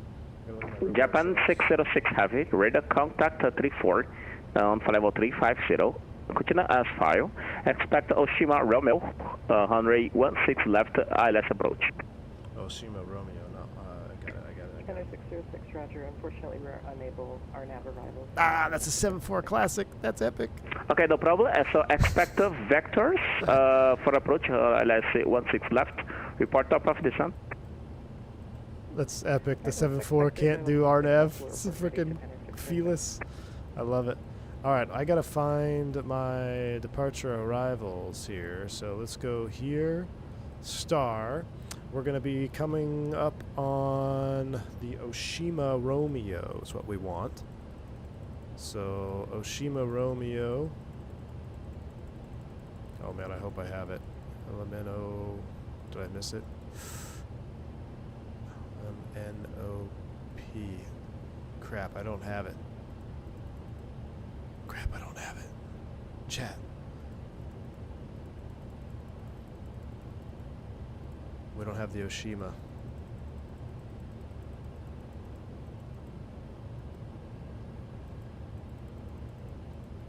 We have the ILS 16 right. Oshima's X-ray Alpha Charlie identifier. Oh, you're right. Let me see. Tell me, good day, good. Tell me you've never flown to Japan without ever flying to Base Japan. cargo 212, Japan controlling. Japan cargo 212, hello, Squawk 6710. XACR, you're right, XACR. My goodness, they have enough. 6000, 6010. Base cargo 212. Please be there, please be there. 6710. All right, XACR. 6710 correction, base cargo 212. Insert. Did you drag the oh no, that's we're gonna get to that. 71, hello, Squawk I did not do that, Phoenix Galaxy, 5277. and we're gonna talk about that here. My overall review. Okay, so it's all linked up. Look at this. On cargo 212 radar contact. Confirm me altitude requirement 10. All right, so we're gonna step through this. I see ahead mountains. I will try Rocco, to reach Arctic. 15,500 or All right, X-ray Alpha 17,500. Charlie. More or less. I think 60,500. And if I put the bed cargo 212. data on here. 212 Roger, 50,500 feet approved. Maintain visual conditions, Zach, separate the Unicorn. mountain or the others. Maintain route, confirm your files, report top of descent or visual destination. That's Thank you not very much. Continue climb to 16,500. Continue visual condition. I call you back. X-ray Alpha approaching Charlie, my airport Acorn. destination. Thank you very much. Bed cargo 212. FedEx 71 Heavy, radar contact 37 on flight level 350, continue as file. Expected procedure, Oshima, Romeo, Oshima Romeo arrival, ILS approach on the 16 left, report top of descent. Alright. X-ray Alpha Charlie, Acorn. Nope. X-ray Alpha Charlie. Where's Acorn at? Should be Anzac. Solar. And Solar is 220, 230 at 13.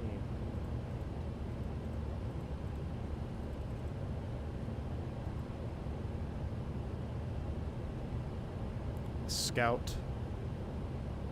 Yeah, we need to start down. Scope.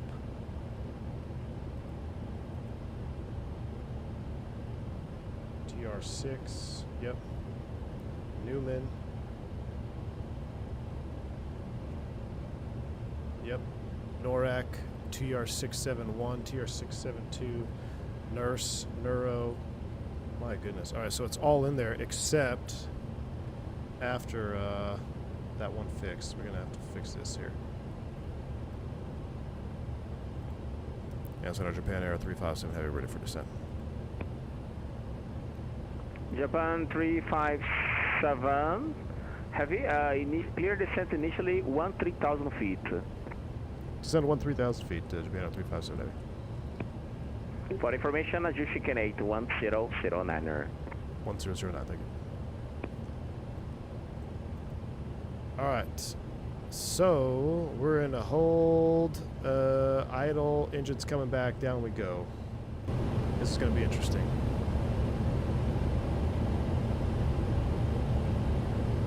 So here we go. Watch the aircraft go berserk here. Why don't I have X-ray Alpha Charlie? It should be Anzac.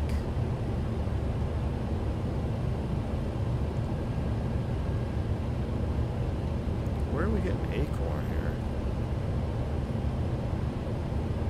Should be Anzac. A-N-Z-A-C. Oh no, no, no, no, no, no, no, no. It frickin' flipped right before that.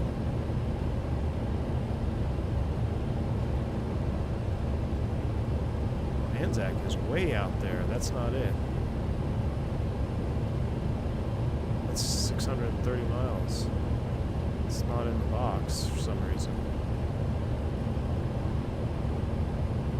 Alright, we're just going to leave it. I don't know why it's not in the box. Alright. We're semi-set up. Now we're descending down. We're trying to catch up to this. We're going to be a little bit tight, I'm thinking. Our first fix, Solar at 13,000. 646, confirm me your fly, what to the fix?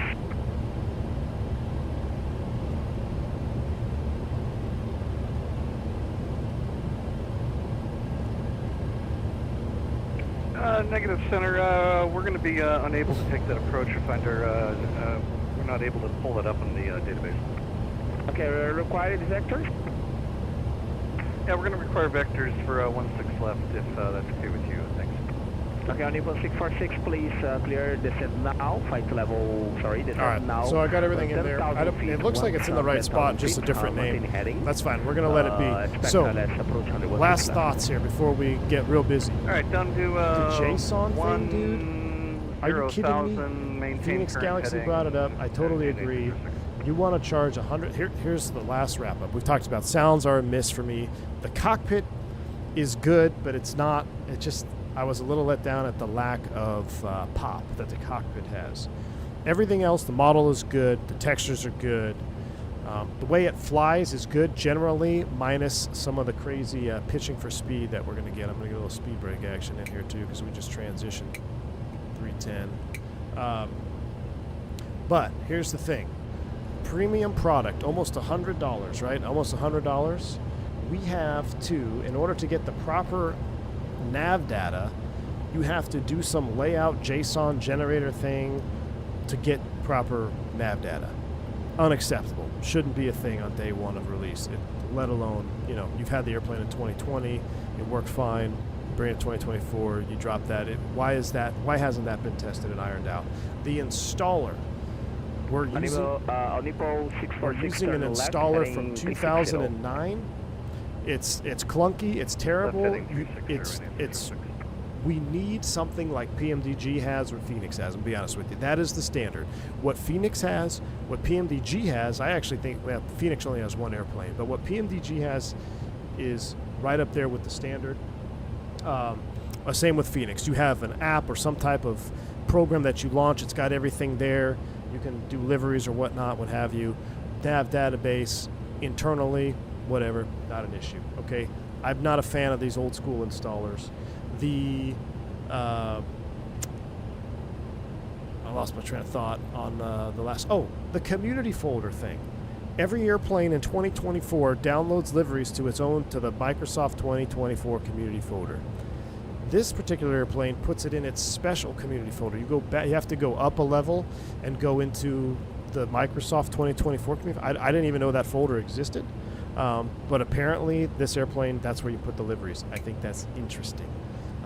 I don't know why that is, why it can't be like every other aircraft in the sim. Literally, it's the only airplane in the sim to do that. Japan 357 Heavy, turn left, flight direct Tango 6 Romeo 70.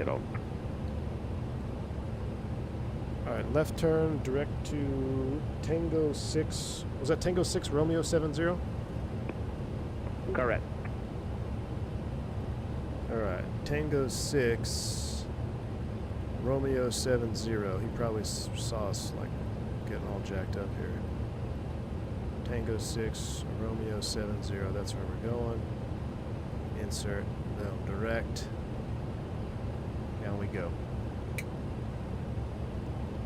So, with that said, we've got the JSON thing. We've got the installer that I think is a little outdated. And then I don't know why the community folder is in that particular order. Now, it's not a big deal. It's just you need to be aware of it. Because if you try to put liveries from the Flight Sim TO in your Flight Sim normal community folder, they won't show up. So it's the only way I bring it up. Because it will, you'll be like, I'm putting it in the community folder, but I don't see the livery. So they work, everything works fine. You just have to know to put it there. So that's my little, it's not even a rant, just like it just seems like an outdated way of doing things. But with all that said, do I still think the airplane is worth the price? I do. I enjoy the MD11. I think it's a great airplane. I've flown TFDi products since the P3D days, and this is the version that I really, was kind of hoping we had in the initial release in 2020. But where are we? Let's just go idle clamp to 13,000 because we are getting all out of sorts here. I found the nav data update really easy via the Navigraph hub, but it won't do it unless you do the JSON thing, right? We let Navigraph know about the changes many months ago, but they only push updates when the update is public. It is unfortunate, but it's their policy. Oh, so it's a Navigraph thing? Okay. Interesting. So will it be updated in the future, or do we still have to do the JSON thing first, or is that going to be an issue in the future? Maybe it's just a one-time thing. Oh, they updated the hub yesterday. It works now. Excellent. Okay, good. So we can take that off the. We can take that off the checkbox of little irritances. So. Yeah, overall, I mean, I've been enjoying my time. I really have. I've been flying it on my home PC for the last 2 nights, kind of checking her out. Japan 606, clear turn left, fly heading 065. he talking to? Oh, us. All right, let's go ahead and slow this sucker down, because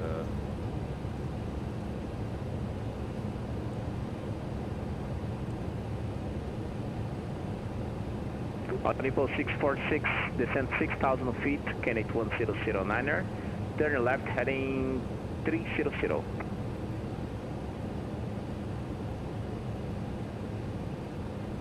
all right, we're back on it. We're going down.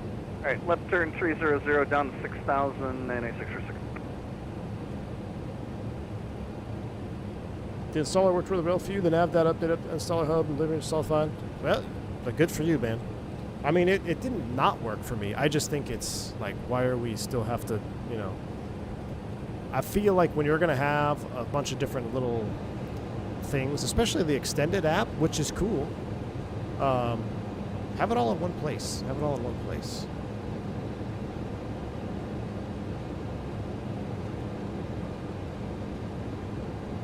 Why doesn't Microsoft have cloud shadows on the ground? That is a great question.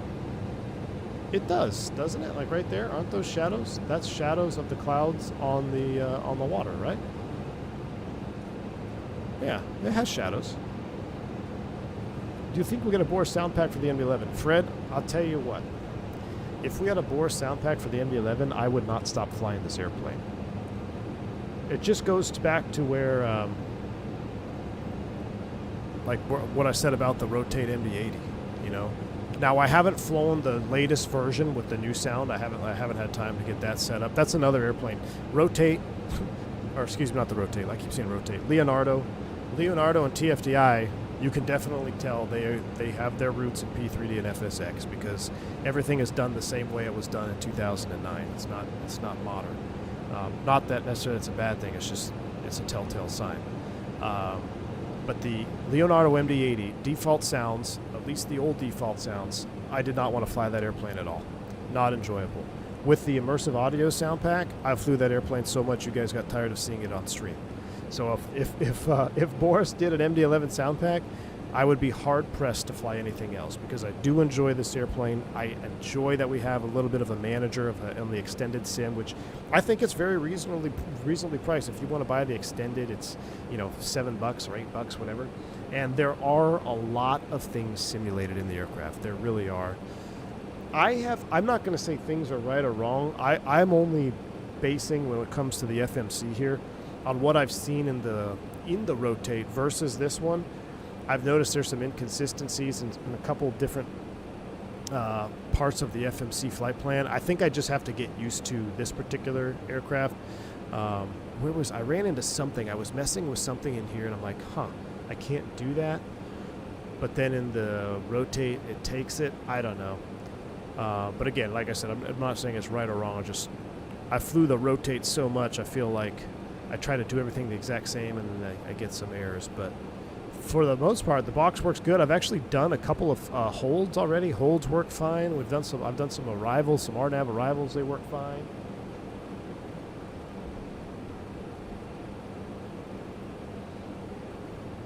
With nothing to do since the ground of the MD11 for my work, I've just been flying the TFDi MD11 on the same route since the first day out of the fields, because they needed pilots to fly vaccines.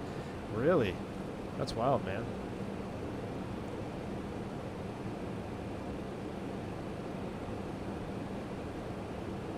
Is it me or the cockpit texture is a bit mid? It's not just you, pilot guy. We had that discussion. That's the only spot in the airplane Unable 646, descend and maintain 4,500 where feet. They don't Turn pop. left heading 260. It just seems kind of muted in here, you know?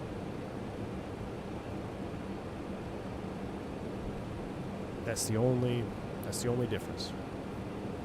But I was struggling with that, because, you know, I see All right, down to other people flying the airplane. I'm like, well, left maybe turn it's again, YouTube. You know, YouTube is a real hard. Left heading 260. For the most part, YouTube is pretty hard, especially on live stream, to see, oh, if it looks like this on a live stream, is this what it looks like on my PC? It's not always true. You've got compression. Sometimes they don't, you know, depending if you have a different resolution monitor, like if you have 4K and someone is streaming in 1080p, it's not going to look as good. So it's always, watching streams is not the best way So I thought maybe that was part of it, and then I loaded in, you know, 2K all booted up, and it still felt kind of muted. But I think it has more to do, like we said, I think it has more to do with the colors or something, because they all kind of blend in. There's no real. But when you zoom in here, I mean, look, there's some pretty incredible detail. This kind of looks a little bit dated here. This rubbery Nippon 646 clear descend 4,000 feet. As you move along, I mean, And 4,000, 1009, 646. you know, Japan 357 heavy descend 7,000 feet. Can it 1009er direct spine Sierra Papa India November Echo. all right, descend 7,000 feet direct to spine for Japan Air 357. All right. Japan 606 heavy Direct left heading to- 040. What do you say?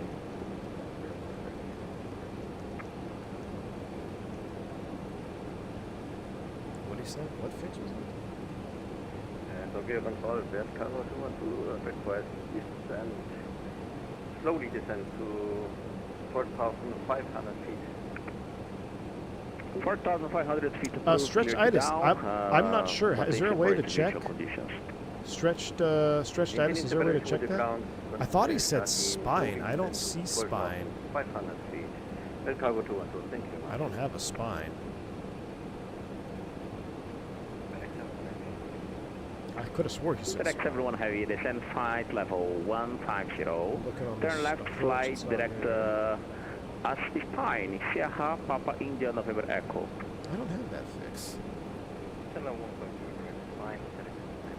What if I type it in?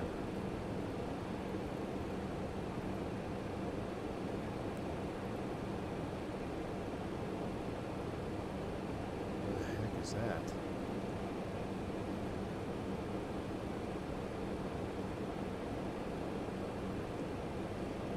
I don't see spine on there.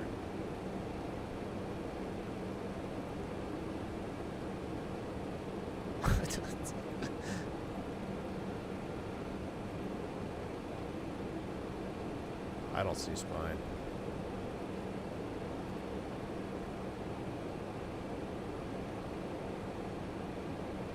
I don't just want to type it in. What if I put it here just to see if it pops up in the box? Nope. On Nippon 646, turn left heading 190. No, I didn't do the JSON fix, man. ILS approach 16 left, descend 3,000 I didn't do the JSON feet fix. down. I'm not a Report developer. coverage on final. Shoot, we're doing way fast, chat. 250. All right, descend 3,000. Can you give me the heading again for 646? 190, intercept to localizer, ILS approach 116 left. All right, down 3,000, 190, intercept the 16 left localizer. And approach for Japan 357 Heavy. We're not looking up spine. Can we get a vector for that? Or we've got the other fixes on the arrival, but we're just not seeing spine.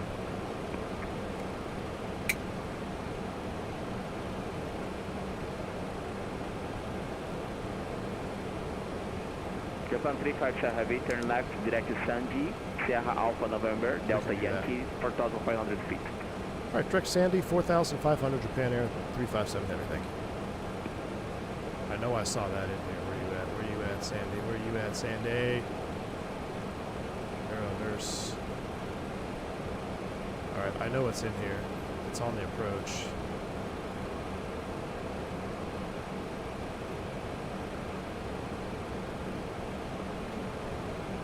All right, direct to Sandy.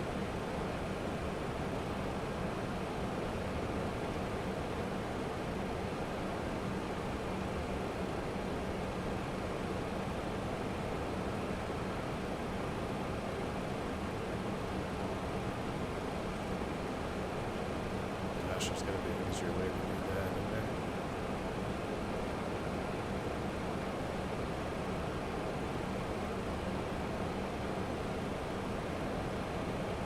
Alright, Sandy. Laban. Center Ryan, 8346, we're established. April 646, wind 240 degrees, 12 knots, clear to land on the 16 left. Left Carolina.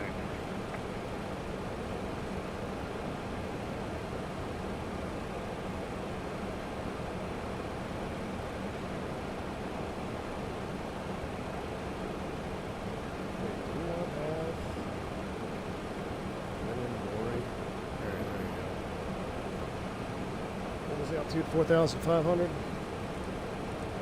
My goodness. Got busy fast. Down we go. Let's redirect it to Sandy.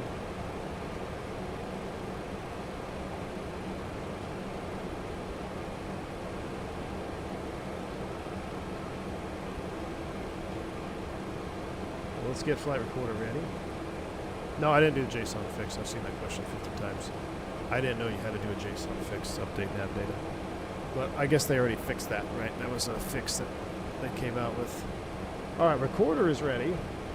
We're finally slowing down. What's our takeoff approach? What's our VREF speed going to be here? So we're looking at 35,157. We're going down to 4,500. Auto brakes medium. I don't know if you guys saw me set that. We need to reset this to flaps 10, I believe. Japan 606, clear descent, maintain 6,000 feet. Canadian 1009 again. We should have 111.95.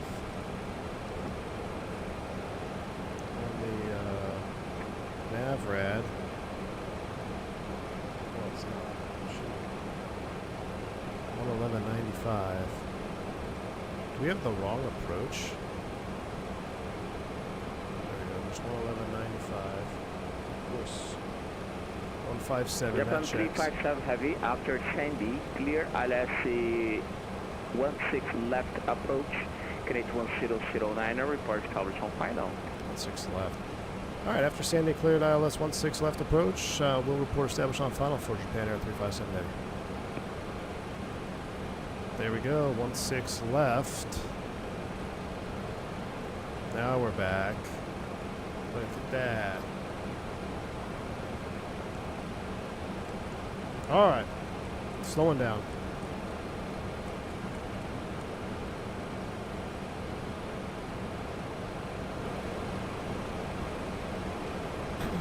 All right, we're getting there. Slats extension, here it comes. Nada.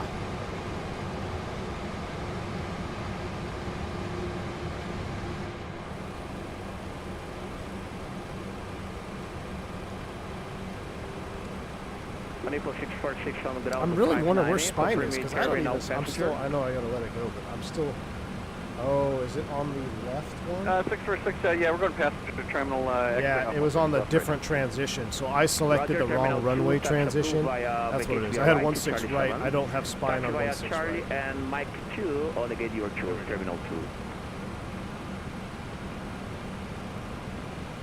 Where are we going to go when we get there? Alright, Charlie 7, Mike 2, gate of our choice. So we're landing 16. Japan 606 heavy, turn left heading 290.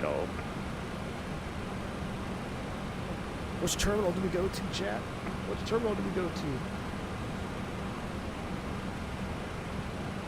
Let's go to terminal 2. And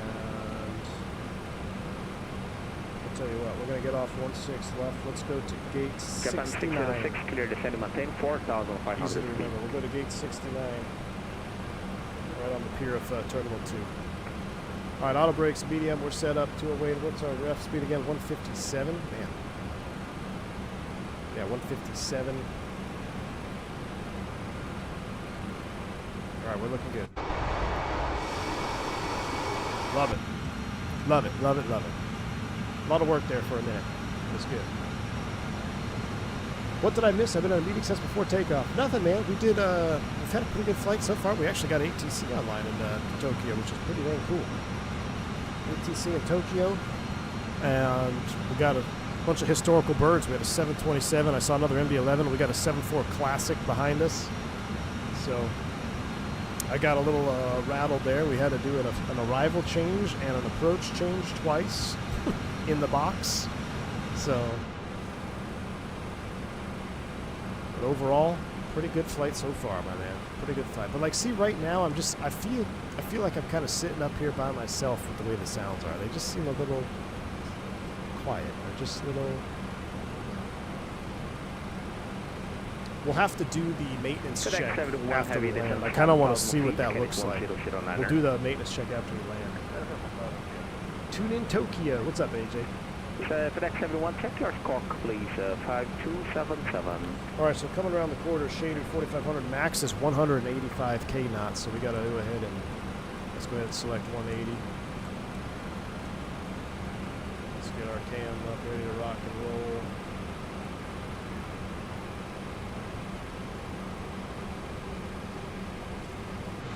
Flaps 10.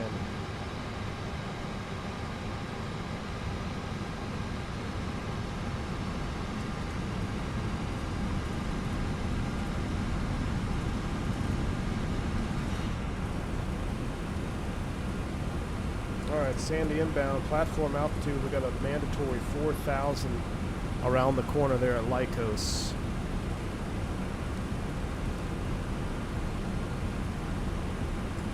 Sandy's at 4,500. So inbound from Sandy, we drop down to 4 and then we'll arm the approach.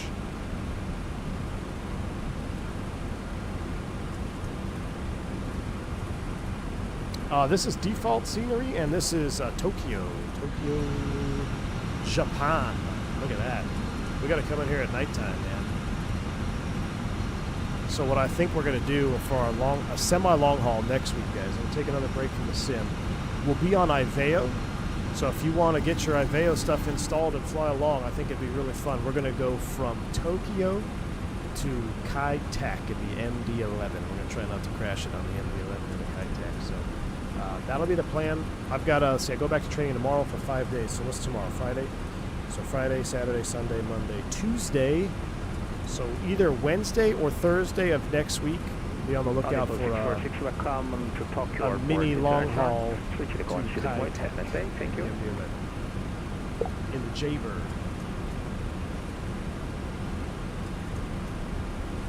Alright, Sandy inbound. 4,000 is set. Alright, over to you, come. Thank you very much for your ATC today. See, look at that pitch. Maybe that's realistic, but I mean, going 4,000 feet a minute for a 500-foot loss there seems pretty aggressive. I don't know if that's Stabilize their motion. supposed to be that way or not. 606, reduce your speed, 210 knots.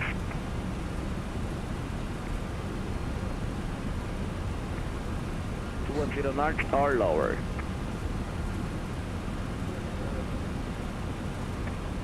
A 474. I love it. Alright, I'm going to try not to, David. Yeah, Kai-Tak will be a challenge, man. Kai-Tak will be a real big challenge.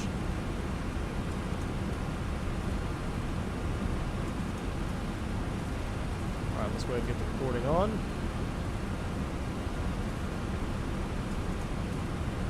Lena Zane's got flaps 10, 20 miles out. Love it. Love the feelers.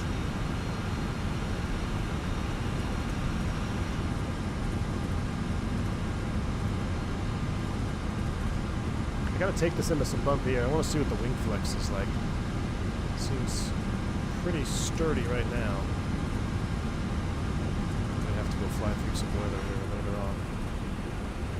Your down vodka, wind on final is brutal. You got a winds report down there? Got a pirate putting it through vodka, so it's not optimal. Alright, 4,000 feet until Lori. Actually, until Lycos. 3-degree slope on the way in.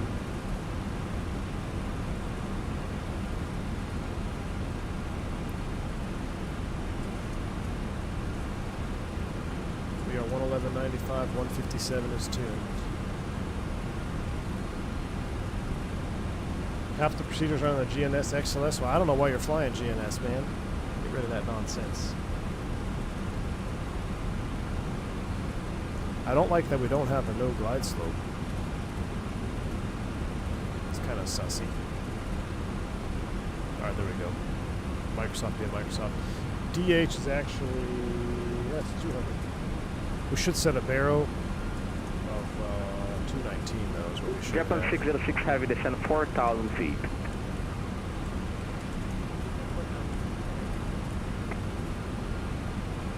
Alright, Loke armed, landing armed. Wow, it's hazy this morning. Man, I feel like we should have done this approach at night. Got approach Japan Air 357 Heavy, established 16 left. Japan 357 Heavy, wind 240 degrees, 13 knots, clear to land, runway 16 left. Little land runway 16 left, Japan Air 357 Heavy. Alright, we're clear to land. Deck 71 Heavy, descend maintain 4,500 feet, Canadian 1009er. Forgot those. Alright, glide slope is capped. Get my thrust levers up where they want to be. Japan 606 Heavy, turn left heading Go around altitude is 4,000, 185, cleared ILS Captain, approach thanks for $5 super 16 chat, man. I left, missed it intercept there, dude. localizer. My goodness. So does PMG hit the 7-3 of the ballpark based on the sim? Captain McGee, based on the sim, dude, PMDG is pretty dang spot on, man, based on what I've been experiencing in the sim. Yep. Thanks for the $5 super chat, man. Sorry it took a while for me to get to that. Alright, let's go ahead and go gear down. Japan 606, turn a little more left, heading 170 to intercept the localizer. 170. Flaps 28.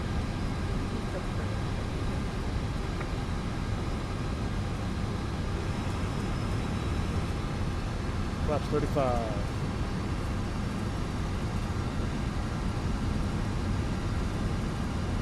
Deck 71 Heavy, after Sandy, clear complete ILS approach 16 left. Autopilot's coming off. 1009, report establish on finals, number 3 to land. 500. Alright, landing checklist. Still got my Airbus checklist memorized. So, one thing that I noticed Tokyo Center, good. is West the amount of weight required to actually move the yoke compared to what 498, you're used to with just spring-loaded yokes. And even with some of my force feedback profiles.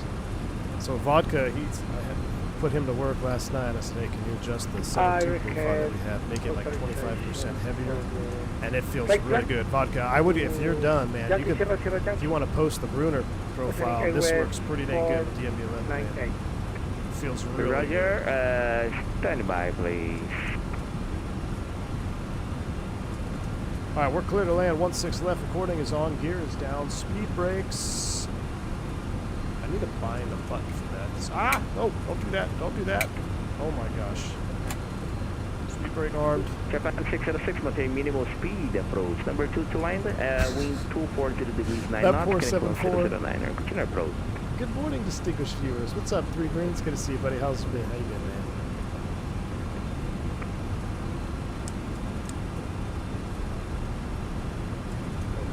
157 is right on the end of it. We got 11 knot crosswind. Not too loving. Man, this approach at sunrise would be epic. Cause we should have done it as sunrise approach. Are we sure 157? I don't. Give me a few extra knots, Chief. Let's go 159. Oceanic Air 498, ready to come. Anyway, to cop, Senator West 498. 1000. A little bit high, correcting. 498, clear to destination, Sydney, I4, for level 300, take off under 16 left. Why is my rail yard not entering? Hard 4. I've got auto FPS on. It's probably Flight lower means than 5,000 feet. Squawk 0204. Got to with this airplane, man.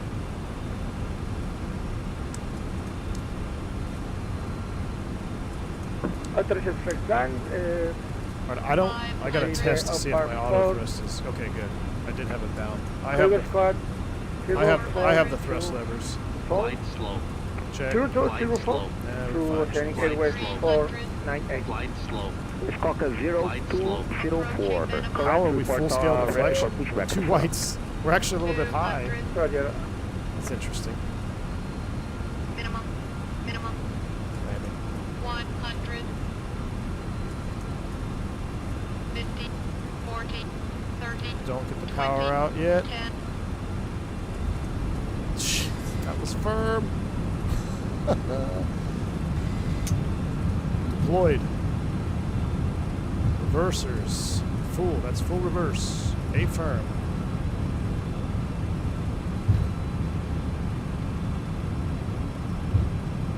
You see how the sound like never even changed? Manual brakes. But now we'll go to idle. Sounds are kind of killing it for me, if I'm being honest. Alright, let's go ahead and exit up here. Soulless. Japan indeed. 357 heavy on ground 13, vacate via right, Charlie 6, taxi via Charlie 5 and a Charlie, confirm your cargo apron. Negative, we're going to gate 69, Terminal 2 for Japan Air 357 Heavy. Japan 357, roger, Terminal 2 approved, via taxi via Charlie, and Echo 8 on the gate, your discretion. Charlie Echo 8 to gate 69, thank you so much for the ATC tonight, Japan 357 Heavy. Japan 606 Heavy, wind 230 degrees, 12 knots, clear to land, 116 left.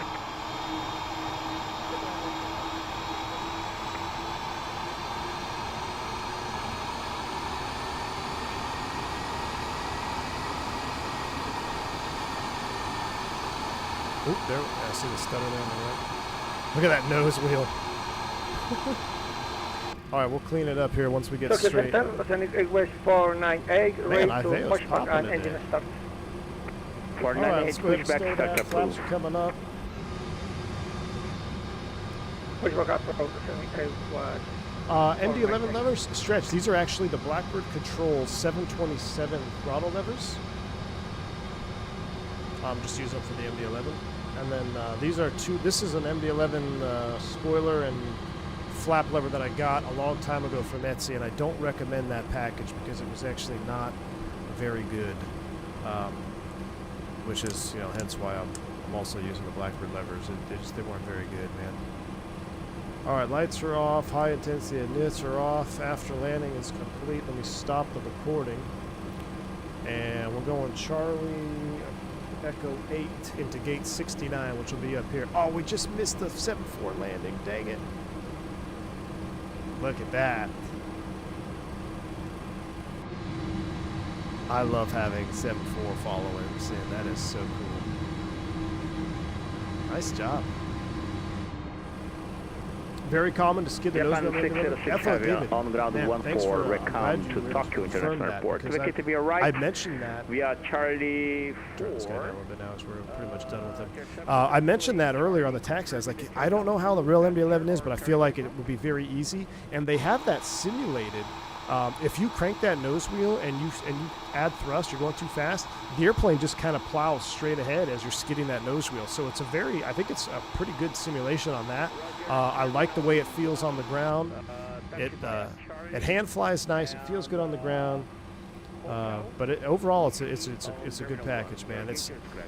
I need more oomph in the sounds. I would like more optimization. More optimization. What are my frames on the ground? Frames on the ground right now, 34 FPS. We're on the ground in Tokyo, 34 FPS. I do have auto FPS on. So that is one of the heaviest performing airplanes that I fly in the sim. But other than that, just a couple little cleanup things. I'm glad they got the JSON file thing fixed. I'll be able to update a Navigraph hub now, so that's cool. Overall, a good package. If we could get an enhancement to the sounds and just give us the options, like give us sliders. If people want if this is more realistic at being super quiet and comfortable, then give us some sliders in the EFB where we can enhance that. This is gate 68, but it works by me. Oh, look at that. I've noticed MD11 requires a lot of thrust for taxiing. Yeah, you gotta be careful. It's not necessarily thrust. You want to make sure you do need thrust to move, but if your nose wheel is cockeyed, let's see I'll skid it right there. Well, I'm going slow enough. But if you have a little bit too much speed and you turn that nose wheel all the way over, you're not going to taxi very well. So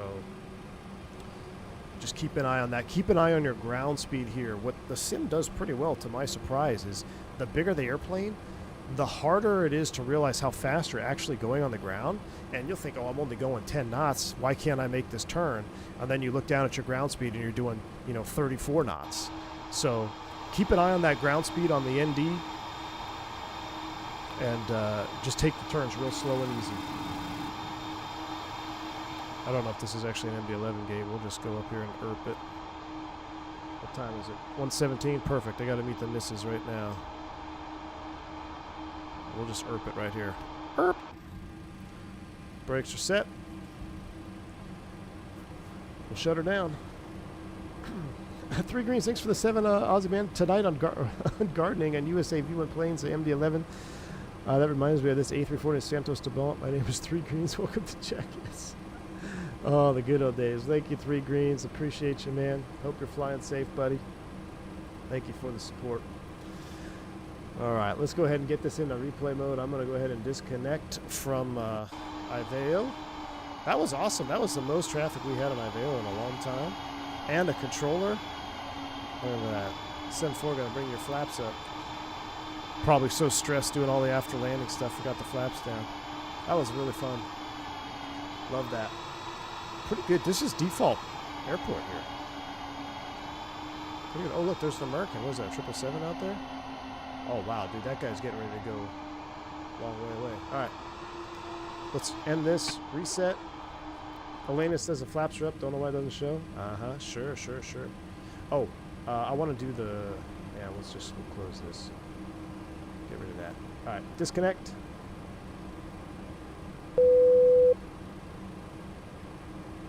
If your if the controller is in the chat, thank you for logging in. That was really cool, man. All right. Ooh, foot per minute, 363 at 1G. So I don't know how that makes sense, but 363. I'll tell you what, I can tell you without watching the replay, it felt like it was a 163 or 363. So let's see how this airplane handles in replay mode. We're going to let everything load in here, get the flaps back out. I'll tell you what we're going to do. We're going to reset the time of day because I want to see what this would have looked like at dawn. Oh my. Chat, we missed the beat on this one. Oh my goodness. Oh my goodness. We need to do a long haul from LA to Tokyo and land at this time. My goodness. That is the juice right there. Can I get the wing lights on? Let's do that. Boom, boom. Hey, we can do lights. Let me check my phone. Where's Miss V1? She hasn't texted me yet, so that's interesting. Where are you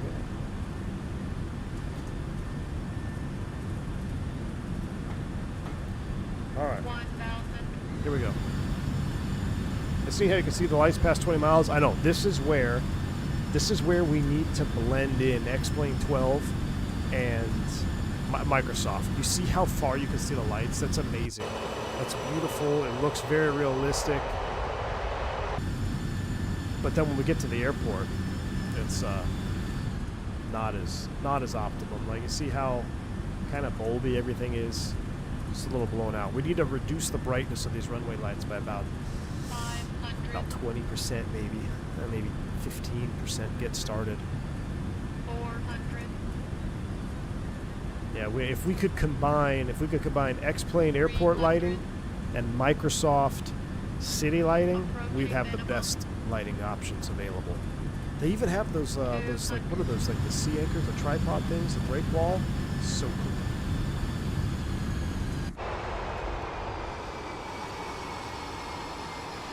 All right, let's see how our landing was here. 13 knot crosswind. Oh, that wasn't terrible.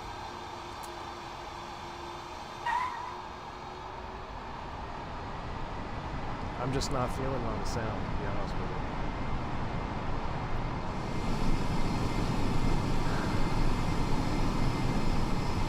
It's so close. It's almost frustrating. I like it.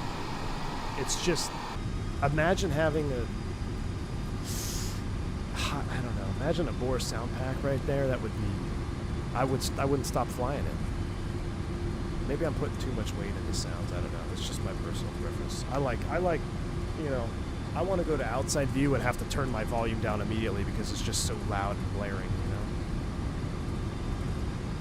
Keep it zoomed in on the stab trim. Oh, let's take a look at the stab trim, then I gotta go, AJ.